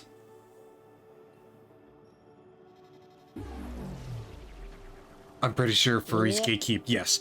To their credit, furries are way better at gatekeeping their community than I give them credit for. I 100% admit that. But at the same time, Here's what we can do for you. Sometimes I wish the furry community did a bit of a better job, because again, there was that VTuber on the front page of Twitch, and his whole shtick was that he was a diaper-wearing, cutesy little tiger VTuber.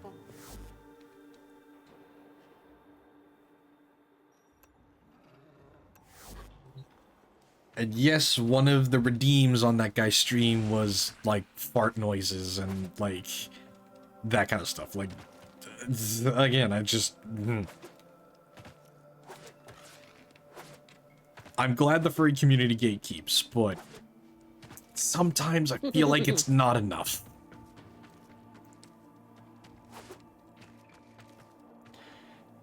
Oh yeah, Skunk, welcome back. I was just explaining to your wife how she should ask you the story of rainforests.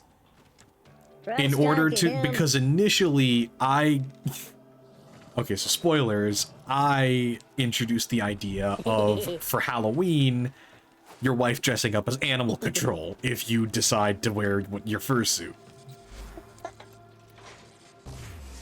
I still think that's a great idea. I had a friend who went there, he got arrested. Please tell me it was just for drug charges. Because there were people who got arrested at Rainforest for assault and sexual assault.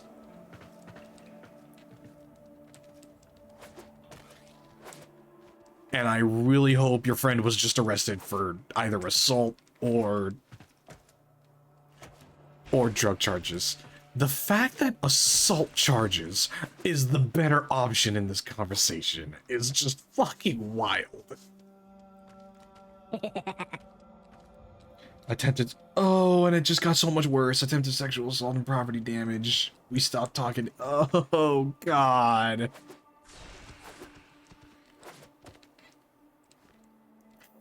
Hey. Oh, God. It went 0 to 100 in the worst way possible. Oh my god, why? That's like, can it get worse? Oh, hell yeah. Oh man. Little babies. Oh, they'd probably eat me. It got so much worse. It wouldn't come home to that.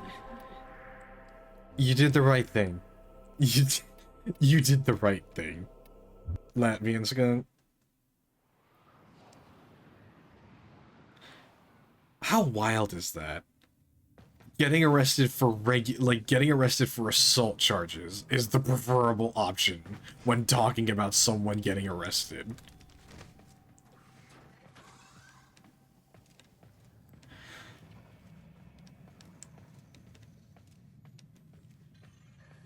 Oh man. Her dressing on Halloween as animal control is a good idea though, but yeah, the only other person I know who went there was arrested, but he didn't actually do anything. He was charged with assault, but was released on the fact that it was a self-defense against my other friend. Thank fucking God. Holy shit. That is terrifying.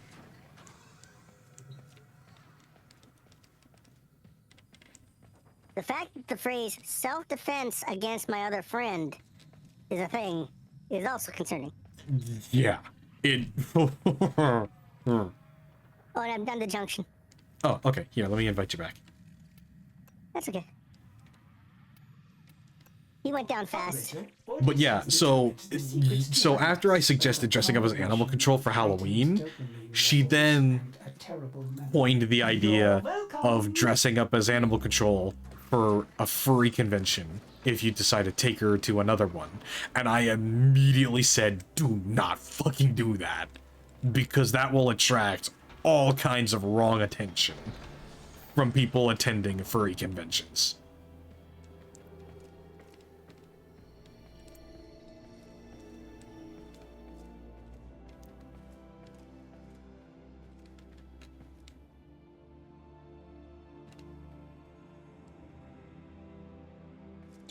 And my other friend, the one who was actually arrested, was the one trying to touch him, and oh boy, oh, yeesh.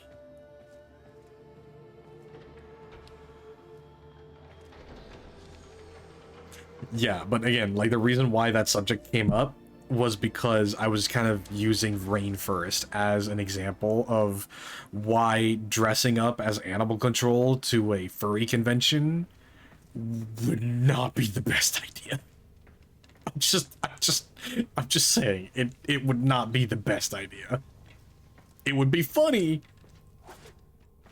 but it would not be the smartest idea. That, and while you were gone, Latvian Skunk, I was also lamenting the fact that I just don't understand why crinklers are a thing. Like, the Halloween idea was good. Yes, for Halloween, around trusted adults, yes. But do not do that at a furry convention. Because again, that will attract the wrong people. Like, that has the potential, like, friends would... it has the His friends would potential. probably just find it absolutely hilarious. Oh, it would, yeah, your friends would find it hilarious, but like if you were to go into a furry convention dressed up as animal control, the potential for ending up in a really bad situation is too high for me to ever recommend it. Crinklers are pedos, but not legally arrestable yet. That's why tasers were invented. Yeah, that's why Did I tasers... say that out loud? You said it out loud, and I 100% agree. I used my outside voice, I'm sorry. No, don't be sorry. It's that time again, dreamers. It was my Tourette's kicking in. So I have Cassini and Dion. Or Dion. Hang on. Hang on. Yeah. I need to switch. I need to switch around some weapons real quick. Okay, So, you take your time. I'm in no hurry. I'm pistol. just here having fun, talking trash, and Here we go. apparently learning about furries. I mean, nothing wrong with that. The worst one I know is of Cub and Joint. Yeah, no. Nope. Again, it's part of the reason why, like, as good... Yeah, okay, I'm ready to go on any mission now. It's part of the reason why, like, as good as the moderation is in a lot of furry communities, I wish there was just more of it. Like, again, it really sounds like I'm knocking on the furry community, but at the same time, it's just like, it's out of a genuine concern. Like, it's like, it feels like they're doing as much as they can when it comes to moderating and gatekeeping their communities, but at the same time, it so easily feels like it's not enough, or like very specific loopholes are getting exploited when it comes to the gatekeeping of communities. And it's not just the furries that suffer this problem. It's a lot of communities that suffer this problem too. But unfortunately, very often it feels like it's... Set off the alarms to start. What the hell mission is this? Why do we have all these Grineer helping us? I have no idea. Is this an invasion mission? Yes. Being part of the furry community is quite literally a coin flip for how people react to you, because many people know the tragedies, but others don't see all of the furries like that, and I know why they do. That's the thing, is that, like, yes, I 100% agree that furries get way more flack than I think they deserve, but at the same time, it's flack that kind of feels merit. It's flack that feels like it has merit to it, if that makes any sense. I met an anti-furry in real life once, and to be honest, he made some good points. No, exactly. It's one of the things that, like, it's a confusing conundrum. Is that, like, because it's like, there are genuine reasons why you should always be like, there's genuine reasons why you should be wary of furries. But at the same time, again, like I said, I for one feel like furries get way more flack than they actually deserve. But at the same time, it's not unwarranted flack.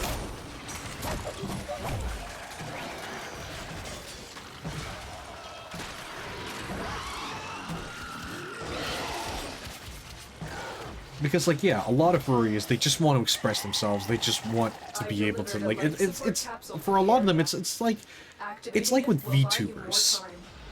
I would say VTubers get similar flack to furries in the fact that, like, a lot of the time, it's like, it's a persona that you play as, like, a form of both escapism and self-expression.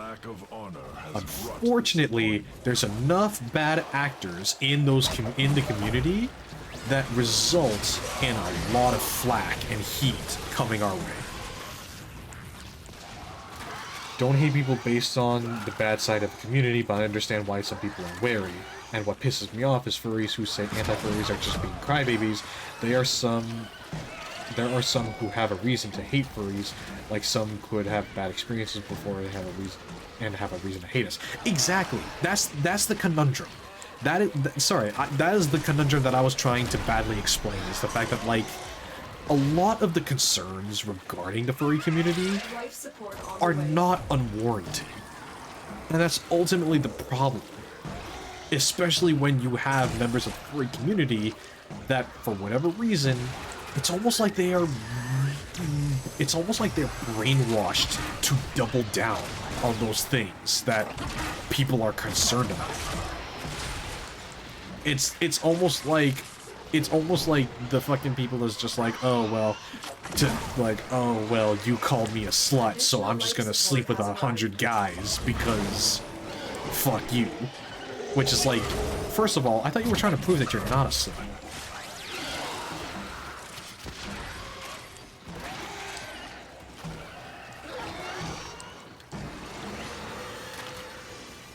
I don't know, am I making any sense, Voodoo? I feel like I'm not making any sense whatsoever. Considering the content of the conversation, I think you're making about as much sense as anyone could be. You decided to join me on the couch. Aww. Showing off your married life. Trying to make the rest of us feel bad because we're forever alone. You know, Voodoo, this is a survival mission. We can just stay in one spot and just farm kills. Okay. I'm coming back. Get ready for a capsule. But yeah, that's the thing, is that, like, I got a little worried there because in my attempts to explain my stance, it very much kind of felt like I was taking it just a bit too far. Also, Voodoo, make sure you use your first ability a lot, and #1 piece of advice when you're modding Araxia, try to focus on ability strength, because that will increase the probability of your first ability dropping energy orbs. Hey man, if you take things too far, I'll let you know. Thank you so much, Laughing Skunk. That means a lot. But at the same time, again, it's just like, it's one of those things where, like, again, it's just like, and I kind of mentioned it earlier, it's just like, there is, like, shame is not inherently a bad thing. It's the reactions to shame that cause all of the problems. Because sometimes there are instances where it's just like, okay, yeah, you know what, I should be ashamed of myself.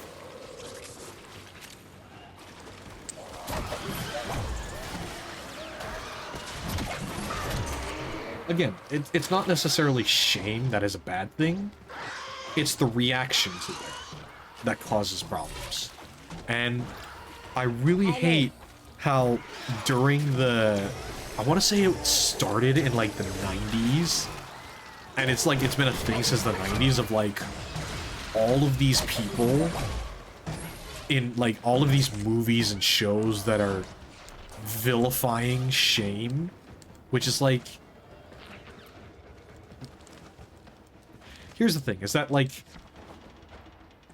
despite social system, like, despite civilizations having social systems and societies and all that, a lot of, there are survival techniques that you could argue is, like, an inherent thing that apply to social situations. Like, there's an evolution, like, there's Darwinism in like evolution, and there's Darwinism in social situations as well.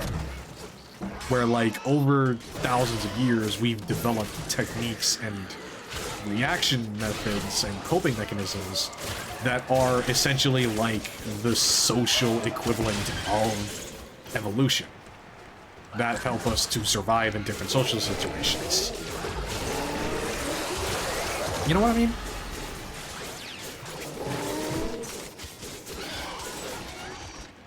Oh. Mission complete. Excellent work, Tenno. I don't know, Voodoo, I feel like I lost you. Did I? No. Oh yeah, we accidentally did an invasion mission rather than the actual mission. But because we did it here, I think it still counts towards the star chart progress.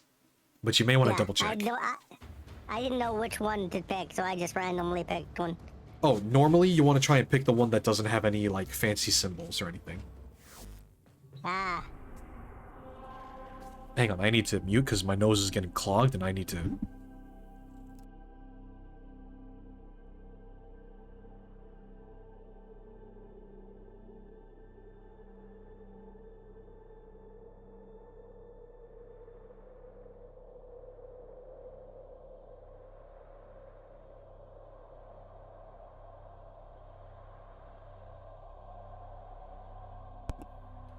On the brighter side of the furry community, all sexuality, we are accepted.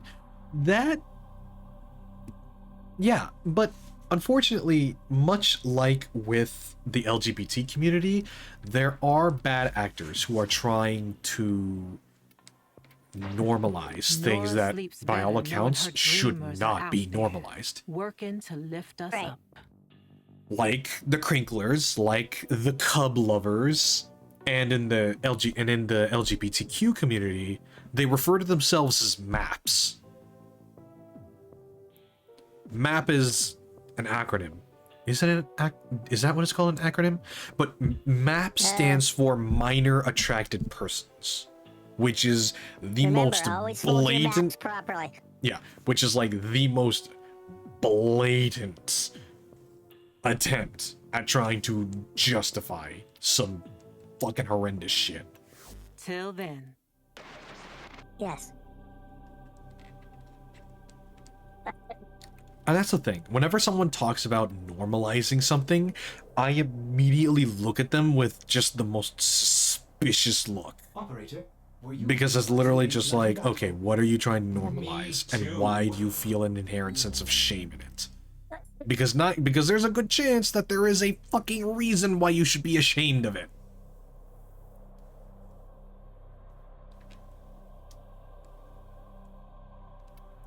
So, hang on, no, it wasn't mobile defense. You said we did Cassini last mission, right? Yeah, let me just see. Yes. Okay, it's supposed to be a capture mission, but that's fine. If you have access to new...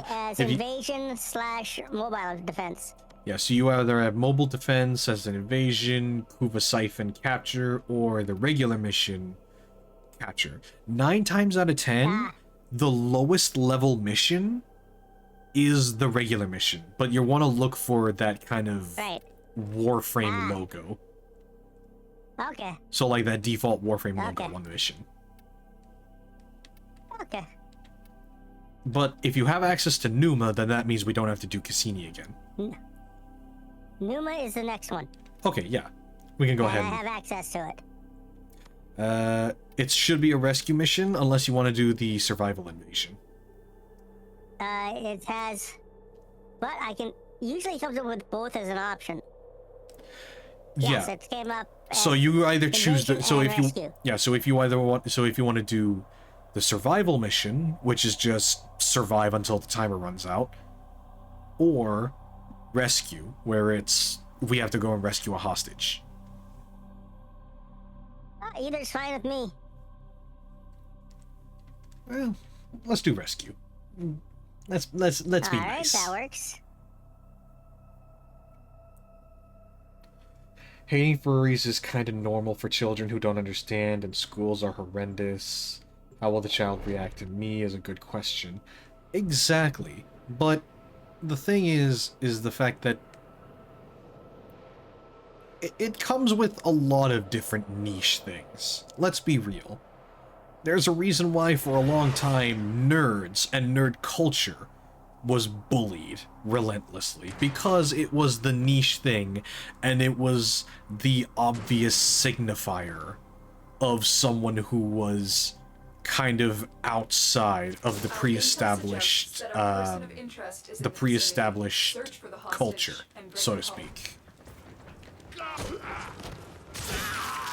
Because that's the thing, is it's less so being bullied because you're a furry, and more so being a furry is the most identifiable thing that can be targeted. It's one of the reasons why, if you are a 14-year-old kid in a Call of Duty lobby, you are either bullied because you're a 14-year-old kid, or you are bullied because your voice makes you sound like a girl.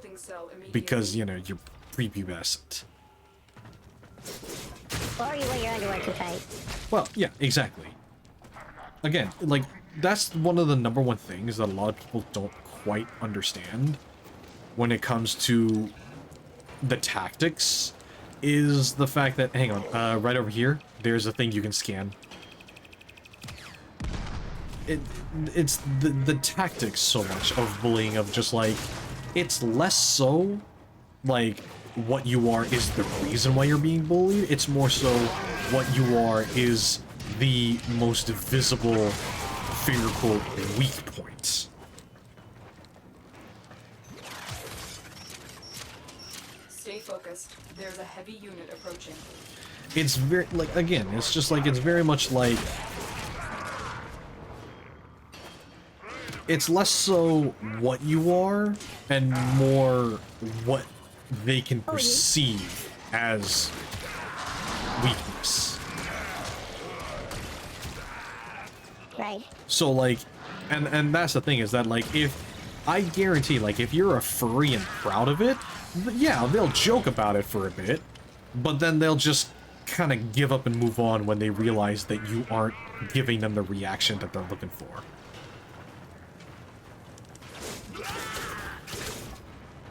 Because again, a lot of it very much is like, it's an attempt at creating a power dynamic. Did you scan the thing? Yes. Alright. Yeah, I just scanned it. Alright, so there's another thing that's much more helpful. It'll, like, scan enough of these on the different planets, and you'll unlock codex entries that you can read up on, like, the lore and stuff. Bullying comes from a place of fear here, I think. It's kind of more so attempting to establish where you are in the social hierarchy. I'd say that's the thing, is that, like, oftentimes bullying, yes, sometimes it comes out of a place of fear, but a lot of times bullying is more so a product of trying to establish where you are on the pecking order. Because it's very much perceived as, like, the more untouchable you are in this perceived social hierarchy, the less likely you are to have any kind of threat come your way. Oh, I just about made a very unfortunate jump. Careful, Voodoo. Again, that's the thing. It's like, and it's one of the things that I kind of mentioned of, like, social situations have a lot more kind of survival tactics than you would think. Because again, like, a lot of it also comes from, like, your standing in a social instance comes from the perceived power you carry. And very often, silence and not responding to certain things and social cues can be a very good signifier of your dominance in a situation. Again, it's part of the reason why there's that phrase of, like, oh, actions speak louder than words. Is because very often, and it's part of the reason why I mentioned before, I do not trust people who feel the need to verbally state how good of a person they are. Oh yeah, like a lot of people like to joke about, like, you know, there's the, oh, I just hate that we live in a society. But like, let's be honest, like like social hierarchies are very real, and they are very much a force of nature. And that's actually one of the things that, like, I very much like. If you look statistically speaking, women are far better at maneuvering social hierarchies than men ever could be. And that's partly because of the way that ancient it's part of the reason that it's like ancient roles in a civilization kind of dictated, like, it very much was an instance of, like, The hostage is almost out of time. Hurry. Oh, found the hostage. I will not forget this, Tenno. Alright, let's get to extraction. I got the hostage. Captive to safety. Protect them at all Voodoo. costs. Good. I'm coming. Right. But yeah, it's just like, so, like, again, like, and social hierarchies are very much another example of survival of the fittest that, again, like I said, statistically and historically, there's far more instances of women being far better equipped at being able to survive in social hierarchies than men are. Mainly, again, it's partly because of the way that men's brains are hardwired compared to women's. For example, like, a lot of people say, like, oh, women are much more idealist versus men who are much more practical in their thought processes. But again, it's just like, it's a difference. It's a manner of differences, so to speak.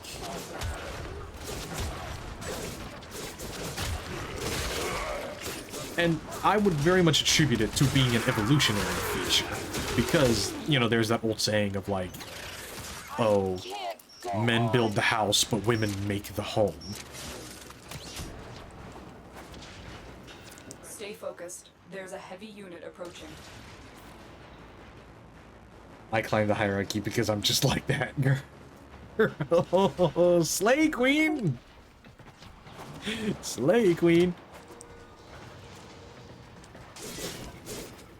The fuck? How did the hostage get there?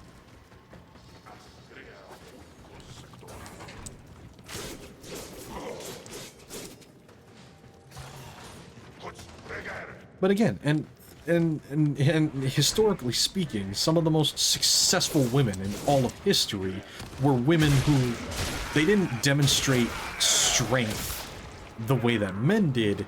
They did it through an understanding and an ability to play the game of social hierarchy.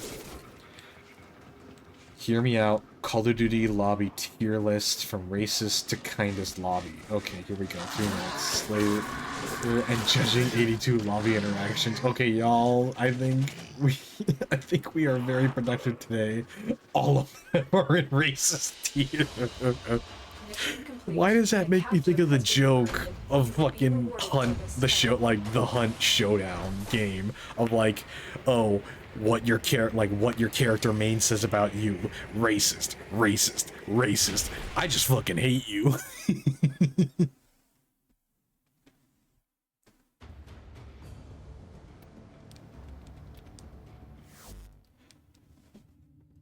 But yeah, again, it's one of those things that, like, it's one of those things that for some reason a lot of people just are not willing to address when talking about certain topics. But at the same time, it's like it's a very important thing that I feel like a lot of people try to just kind of brush under the rug for no fucking reason whatsoever.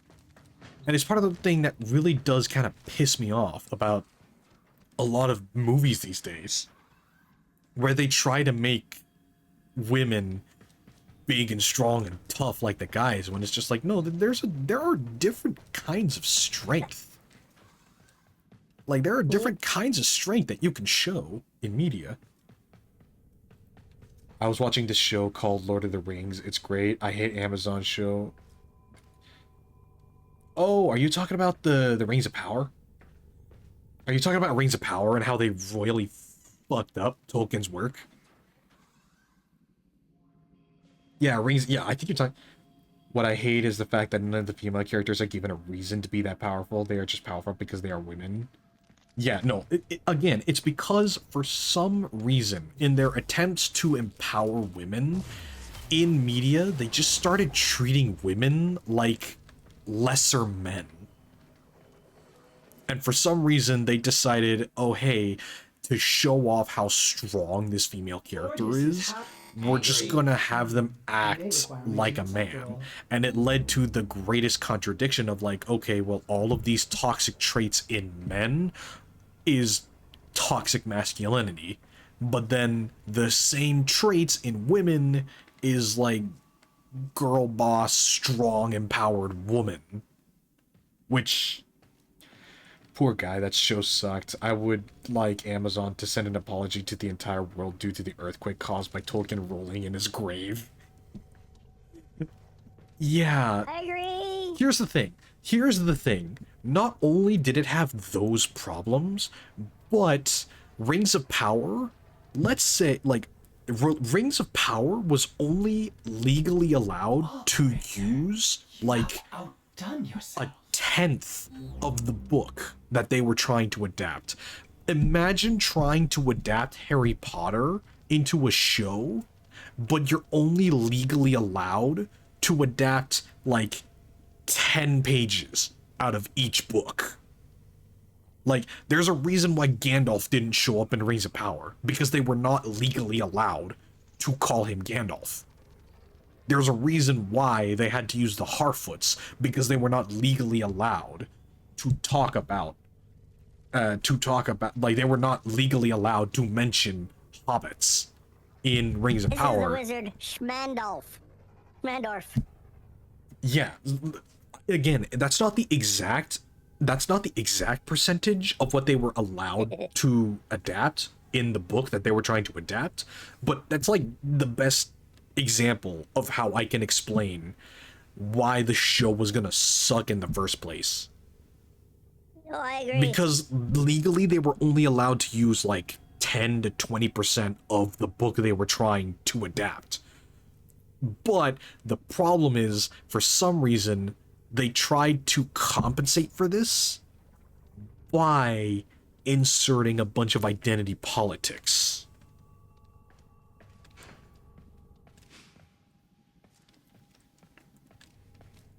And when I say insert a bunch of identity politics, I don't necessarily mean in the show itself, which, believe me, there was a lot of that, but I also mean in the marketing and the interviews and everything surrounding it. For example, one of the most egregious things they did, Ruse thing up a storm, Tolkien was her childhood. Oh yeah. Here's the thing. The thing that a lot of people don't understand about Tolkien's work, you can queue us up for another mission, by the way. The thing that a lot of people don't... Sabotage. Oh yeah, go ahead. Like, the thing that a lot of people don't understand about Tolkien's work was that he wasn't just trying to write a story, and he wasn't just nerding out about fictional languages he invented. He deliberately wanted to try and create a mythology for England. For what at the time was modern day England, he wanted to try and make a mythology. And considering how successful Lord of the Rings was, yeah, I'd say he made a damn good mythology. The Grineer have been harvesting a nearby planetoid for weapons-grade material.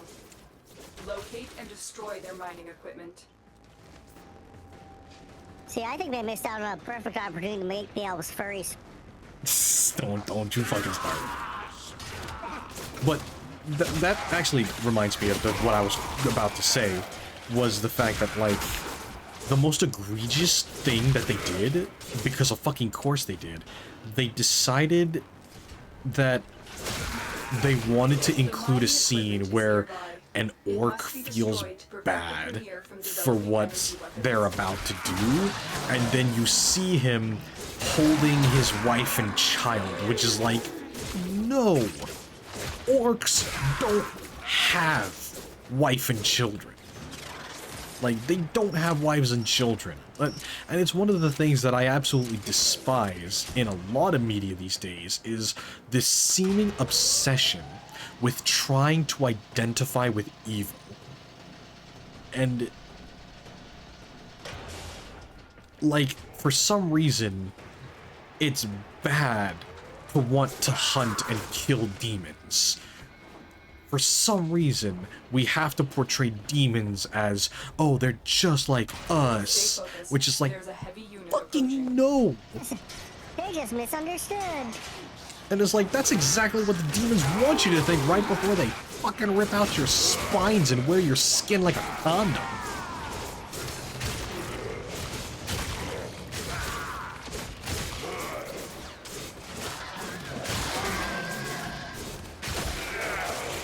And it's also part of the reason why I was so pissed when, for some reason, a bunch of fucking people decided to start trying to make, you know Pennywise the clown? Yes. A bunch of fucking people decided, hey, you know what's a good idea? Let's try and promote Pennywise as a queer icon.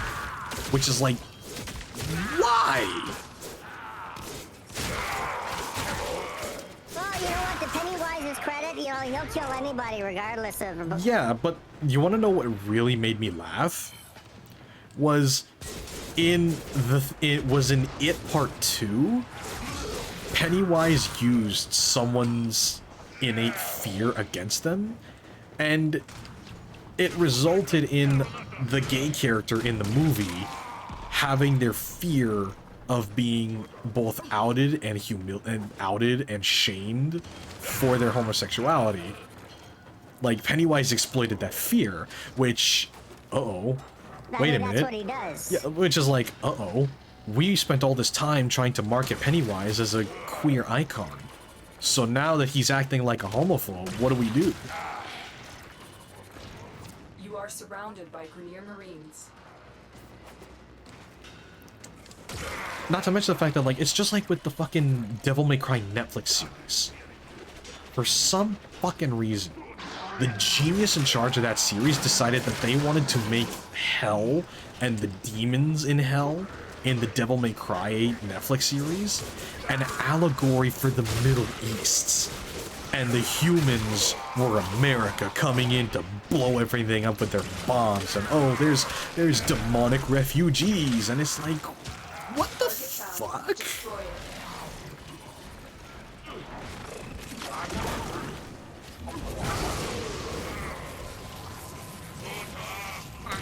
Which is like, if you know anything about Devil May Cry, again, I ask, what the actual fuck? Oh yeah, so we're supposed to just break this thing. I broke the other one. I was going around and going, okay, what do I hit? What do I hit? What do I hit? Dangerous discoveries from being fully realized. For now. You know what I want? I want some of the other parts of the world to be there. I have read all the books, even the not main storyline books. They could have used a story about the two giant mountain or the lamps that are the largest thing in the land. They have giant mountains with blazing balls of fire at the top of them, like suns. The largest dragon in Tolkien's history is Ankalagon the Black. Make a story about the towering behemoth. No, of course Amazon couldn't. Well, at the same time, it also... so we're in lockdown, so we can't open any of the doors, so we have to just hack the console to... Again, here's the thing, is that, like, yes, it's kind of Amazon's fault because they couldn't get the rights to anything else, really, but at the same time, it's just like, really, if your ability to get the rights to adapt something is so restricted, what can you do? Now, my response would have been, then don't fucking try to adapt it, but unfortunately, Amazon decided they wanted to try and make money more than think for more than 2 seconds. Making worse decisions than a teenager with a credit card and access to OnlyFans.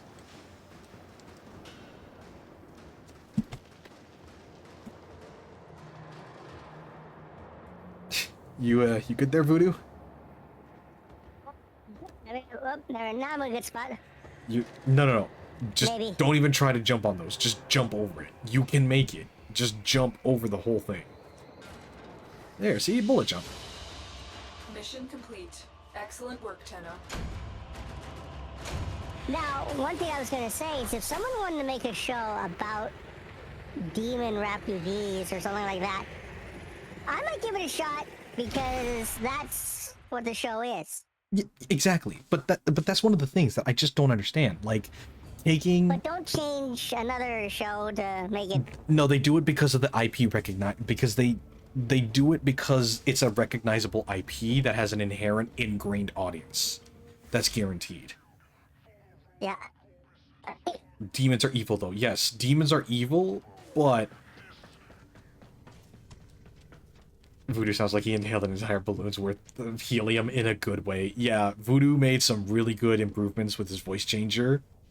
And yes, I got a new one, actually. It's really paying off. But, well, I'm glad you appreciate it. Actually, all I did was upgrade it. Oh, yeah, no, but 100%, like, you are coming out much more clearly, and you don't have to really enunciate your words as much in order to be understood with these upgrades. Yeah, they did a major patch with some of their sounds. That's good. That's good. But again, it's just like, ever since the 90s, there's always been this weird push in media for trying to identify with evil, which it doesn't really make sense. And it's one of the things that I really don't like, especially because recently I saw this thing about, again, it's the argument of identification with evil, and I really hope it's a joke, but it was basically a bunch of people in the LGBT community that were essentially trying to hype up and play off the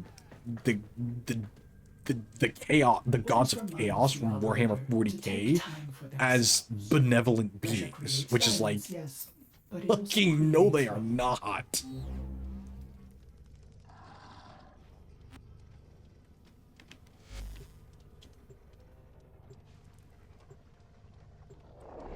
Because it's just like... Heck, even the guys you think are supposed to be the good guys in 40k are not the good guys in 40k. Literally every single story, every single book, every single piece of lore about Warhammer 40k can be summarized with everything sucks, but the human spirit endures. Yeah. Our position has That is literally Warhammer 40k in a nutshell. The human spirit endures. Oh, this is the defense mission I told you about. Yes. Enemies are just high enough level that the XP count is worth it, but they're not high enough level that they make killing them a fucking chore. Especially when you're running in with brand new weapons and stuff. Right, alright, so we're defending. But again, it's just like, and like, not to mention the fact that like, one of the things that just really annoys me about people who, like, it's one of those things, it's kind of a litmus test of like, anybody who tries to, like, again, like a lot of people try to say like, oh, Warhammer 40k is fascist propaganda, and it's just like, it's really not, because the vast overwhelming majority of stories that take place in Warhammer 40k is literally about a person either bending or breaking the rules in order to do the right thing. Like Titus from Space Marine 1 is the embodiment of this.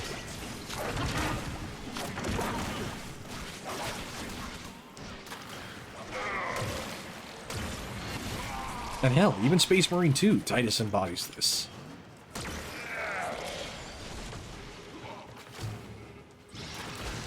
Because again, like one of the most finger quote evil factions in Warhammer 40k, like the Space Wolves, the people who literally cannibalize their enemies in order to learn battle plans and whatnot, because that's the thing that the Space Marines are capable of doing. They can eat the corpses of enemies, and because of a special organ in their body, they are able to learn things from what they eat.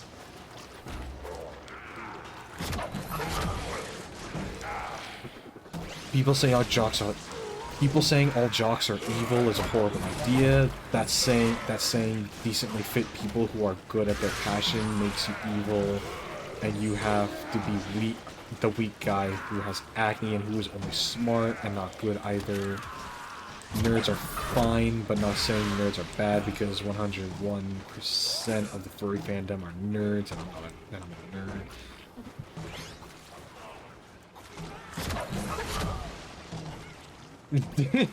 And Rue's just calling about just beer. What did I say about lying to yourself? Introducing your wife to my channel probably was not the smartest thing to do, Skunk. Because we can just fucking dogpile,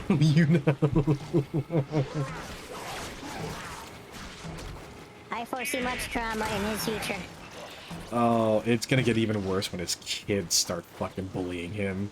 Because yes, there will be a period in life where the kid starts trying to bully you. Hello, Quantum Vegs. How are you tonight? But yeah, so back to what I was trying to... Oop, hang on, I think there's an enemy that's hiding underneath the... Ah, there he is. So back to the point, is just like one of the most finger-quote evil Warhammer 40k factions, the Space Wolves, who cannibalized their enemies and who decided to end their rivalry with another Space Marine Legion by just genociding them. There is an instance in the lore called the 40 Days of Shame, in which the space, like the Inquisition of mankind is like, hey, you have a bunch of refugees that we want to question because we believe they're heretics, and the Space Marine and the Space Wolves literally dig their heels in and go, you want them? Come and get them. And for 40 days they fought off the Inquisition until the Inquisition gave up. And that event in the Warhammer 40k lore was known as the 40 Days of Shame.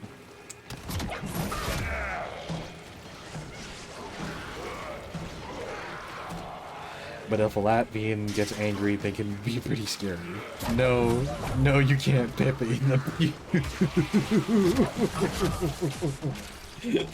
She keeps count of how many times. Oh my god, that's so dumb.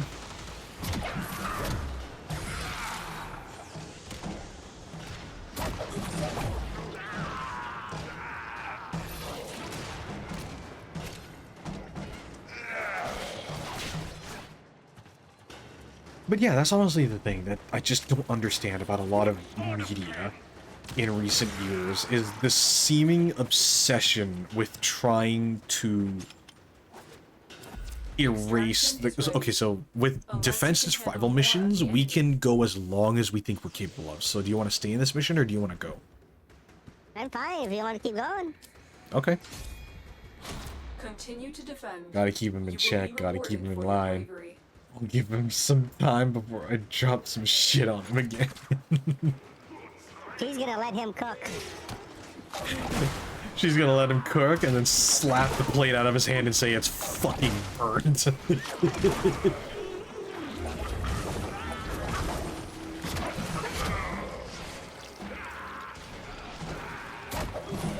But yeah, like I was saying before, is that's the thing that just really confuses me about a lot of media in recent years, is the seeming obsession with trying to completely do away with what is considered moral absolutes, and trying to paint everything as morally gray, therefore you can't question it. How's that bitch a going, teacher? Do not start a fight with your wife in my chat. Skunk, do not try to start a fight with your wife in my chat. Without selling tickets. Yeah, at least sell tickets. Or better yet, I'll give you my PayPal, and you can pay me to promote the fight. We're gonna need some, you know, someone to put up the odds and stuff like that. Because Yeah, you know, give me advertising rights.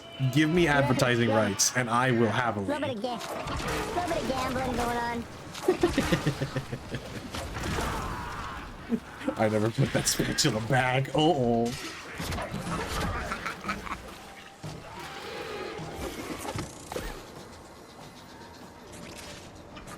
Tiptoe through the window. I don't know. Voodoo, what would you say is, like, what is one thing that annoys you? And it doesn't have to be, like, a serious thing. Just, like, a nitpick. Like, what is one thing about a franchise that just annoys you for no reason, for seemingly no reason? Just, like, pick any franchise. Like, a franchise you like, and just say, like, one thing that annoys you about the franchise. Doesn't have to be serious, doesn't have to be political, it doesn't have to... I'll go first. I'll go first to set the tone. Yeah. Why are there no alligators in Fallout? Like, you know what? Alligators and crocodiles are fucking radiation proof. In real life, crocodiles and alligators are not affected by radiation the same way that any other fucking creature on Earth is. Why are there no crocodiles or alligators in Fallout? And no, geckos from Fallout New Vegas do not fucking count. And if you try to claim that Deathclaws are alligators, okay, maybe you have a point, but fucking no. Get your ticket here, get your ticket, see the weird furry immigrant fight his Texan wife, get your ticket. Place your bets, place your bets. No, but yeah, anyway. I'm putting my money on the wife. Yeah, I'm putting my money on the wife. Because she has her dad on speed dial.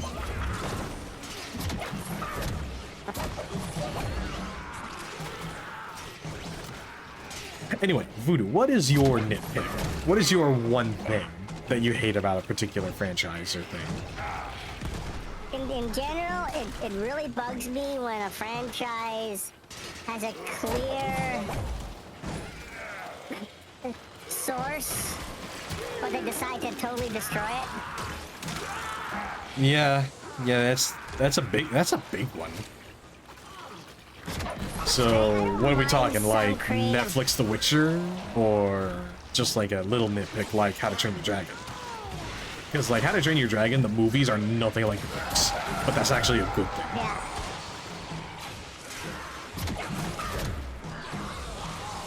See, I don't mind some artistic license, But like it gets to a point where it's like literally like at that point, what is even the fucking point of calling it that? Right. Like the fucking Velma show. Oh my god, that fucking. You want to keep going?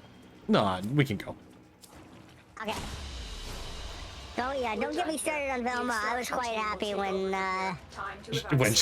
she fucking dies. Yeah, everybody cheer. Like the creator of the Scooby, like I'm trying to remember who it was, but the creator of the Scooby-Doo movie hated Scrappy so much that he made him the villain. James Gunn, that's who it was. James Gunn James Gunn claims he's responsible for killing Scrappy-Doo because he made him the villain in the first live-action Scooby-Doo movie. I would argue that the creators of Velma accidentally gave Scrappy his redemption arc. Interesting. Lafayette Skunk says, I'll go Skylanders. Never shows an official map about how every game and the lands in those games connect together. Yeah, but that would require more work when it's really just a glorified toy advertisement. Wait, can we talk about the fact that Skylanders is just Skylanders is just the fucking Nintendo Amiibos before they were a thing?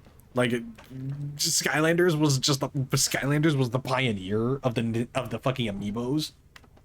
Yeah. Like, can we talk about that?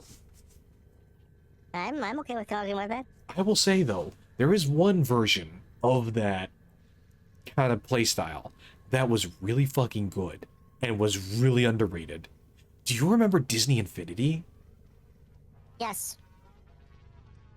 Like, Disney Infinity was way too, like, I am surprised at how good Disney Infinity was, considering it was just jumping on the Skylanders bandwagon.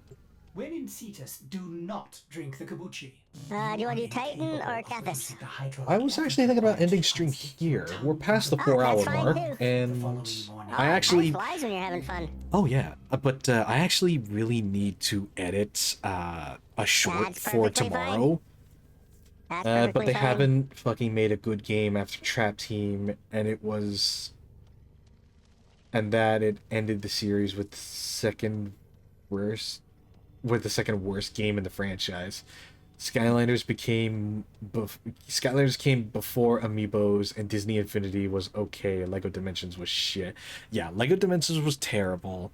Amiibos were a novelty at best, but like Disney Infinity was way better than it had any right to be. And I am sad that they didn't try to continue it. Because like Disney Infinity was just Skylanders but better. And with better IPs. Yeah. Because, like, in terms of gameplay and in terms of how, like, the story connected everything, like, Disney Infinity, like, at least put effort into it.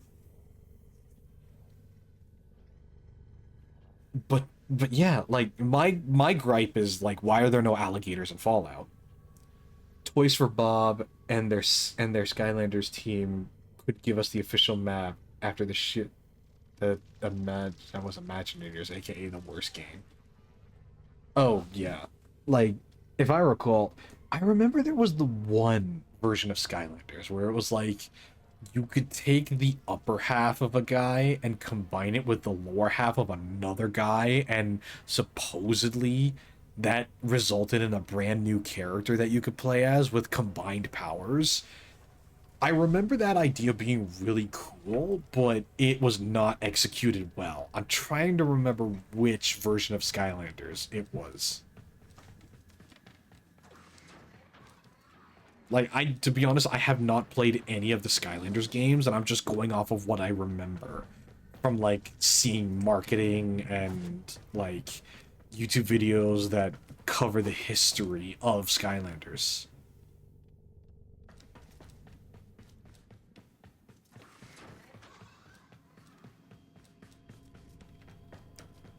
But yeah, you want to talk about a studio that really fell from grace? Toys for Bob.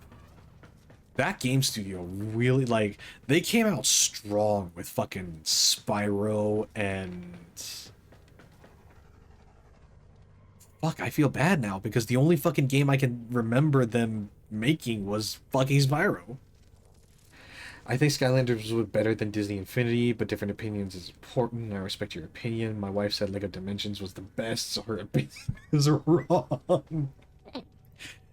I would say the reason... Someone's taking his life into his hands tonight. I would say the reason why Lego Dimensions had a much better foot to stand on was because of the fact that Lego as an IP is much more adaptable to those kinds of multiverse stories. Like, you remember the Lego movie and how they kept jumping around from all the different Lego set worlds? Like, they went from the city to the cowboy to the medieval knights and so on and so forth. And how it just made sense because it's Lego. That is the advantage that Lego has over any other franchise, I would argue, is the fact that you can just go from one setting to another and it makes just as much sense. It was a joke. Lego Dimensions was so bad. I can't stay with the joke. It sucked ass. Yeah, honestly, but that's the thing. Is like that is my breadcrumb of good concepts that I'm giving to Lego Dimensions, was the fact that Lego as an IP is much more flexible when it comes to collector style games like that than Skylanders or Disney Infinity ever could be. Because just Lego as a franchise in general was just much more flexible. because a gimmick of Lego was you could take the blocks that were originally meant to make a car and just turn them into something completely different. That was ultimately, and that was ultimately the main appeal of Lego Dimensions. Because it made a hell of a lot more sense by not having to make any sense. But yeah, I think we are going to end the stream on that note. Much more of a positive note than when we were talking about other subjects for the night. My gripe on video games is, why does Mario have to rescue Peach so much? Peach has a kingdom and guards and stand by his shit. Oh yeah, and the funniest thing is that I think it's Super Mario World, the first Super Mario World, that implies that it's all just a performance, because the way that the stages end is Mario walking off of what looks like a stage, and a lot of like the screen transitions looks like curtains closing and opening, which I think is a really clever nod to a lot of the inherent logic or lack thereof, because I'm Bowser and I'm just so cool you want to come to me. Sorry, Mario. Your princess is in another castle. Taking it hard.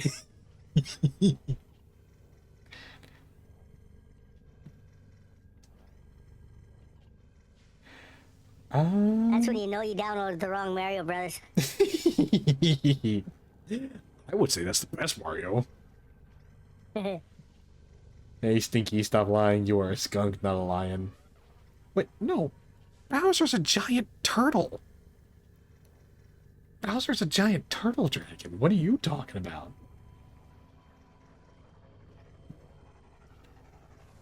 I was just gonna take a look. Ooh! Ryuze's fighting the Pantheon in Hollow Knight. We're gonna take the party over to Ryuze, and we are going to wish him the best of luck.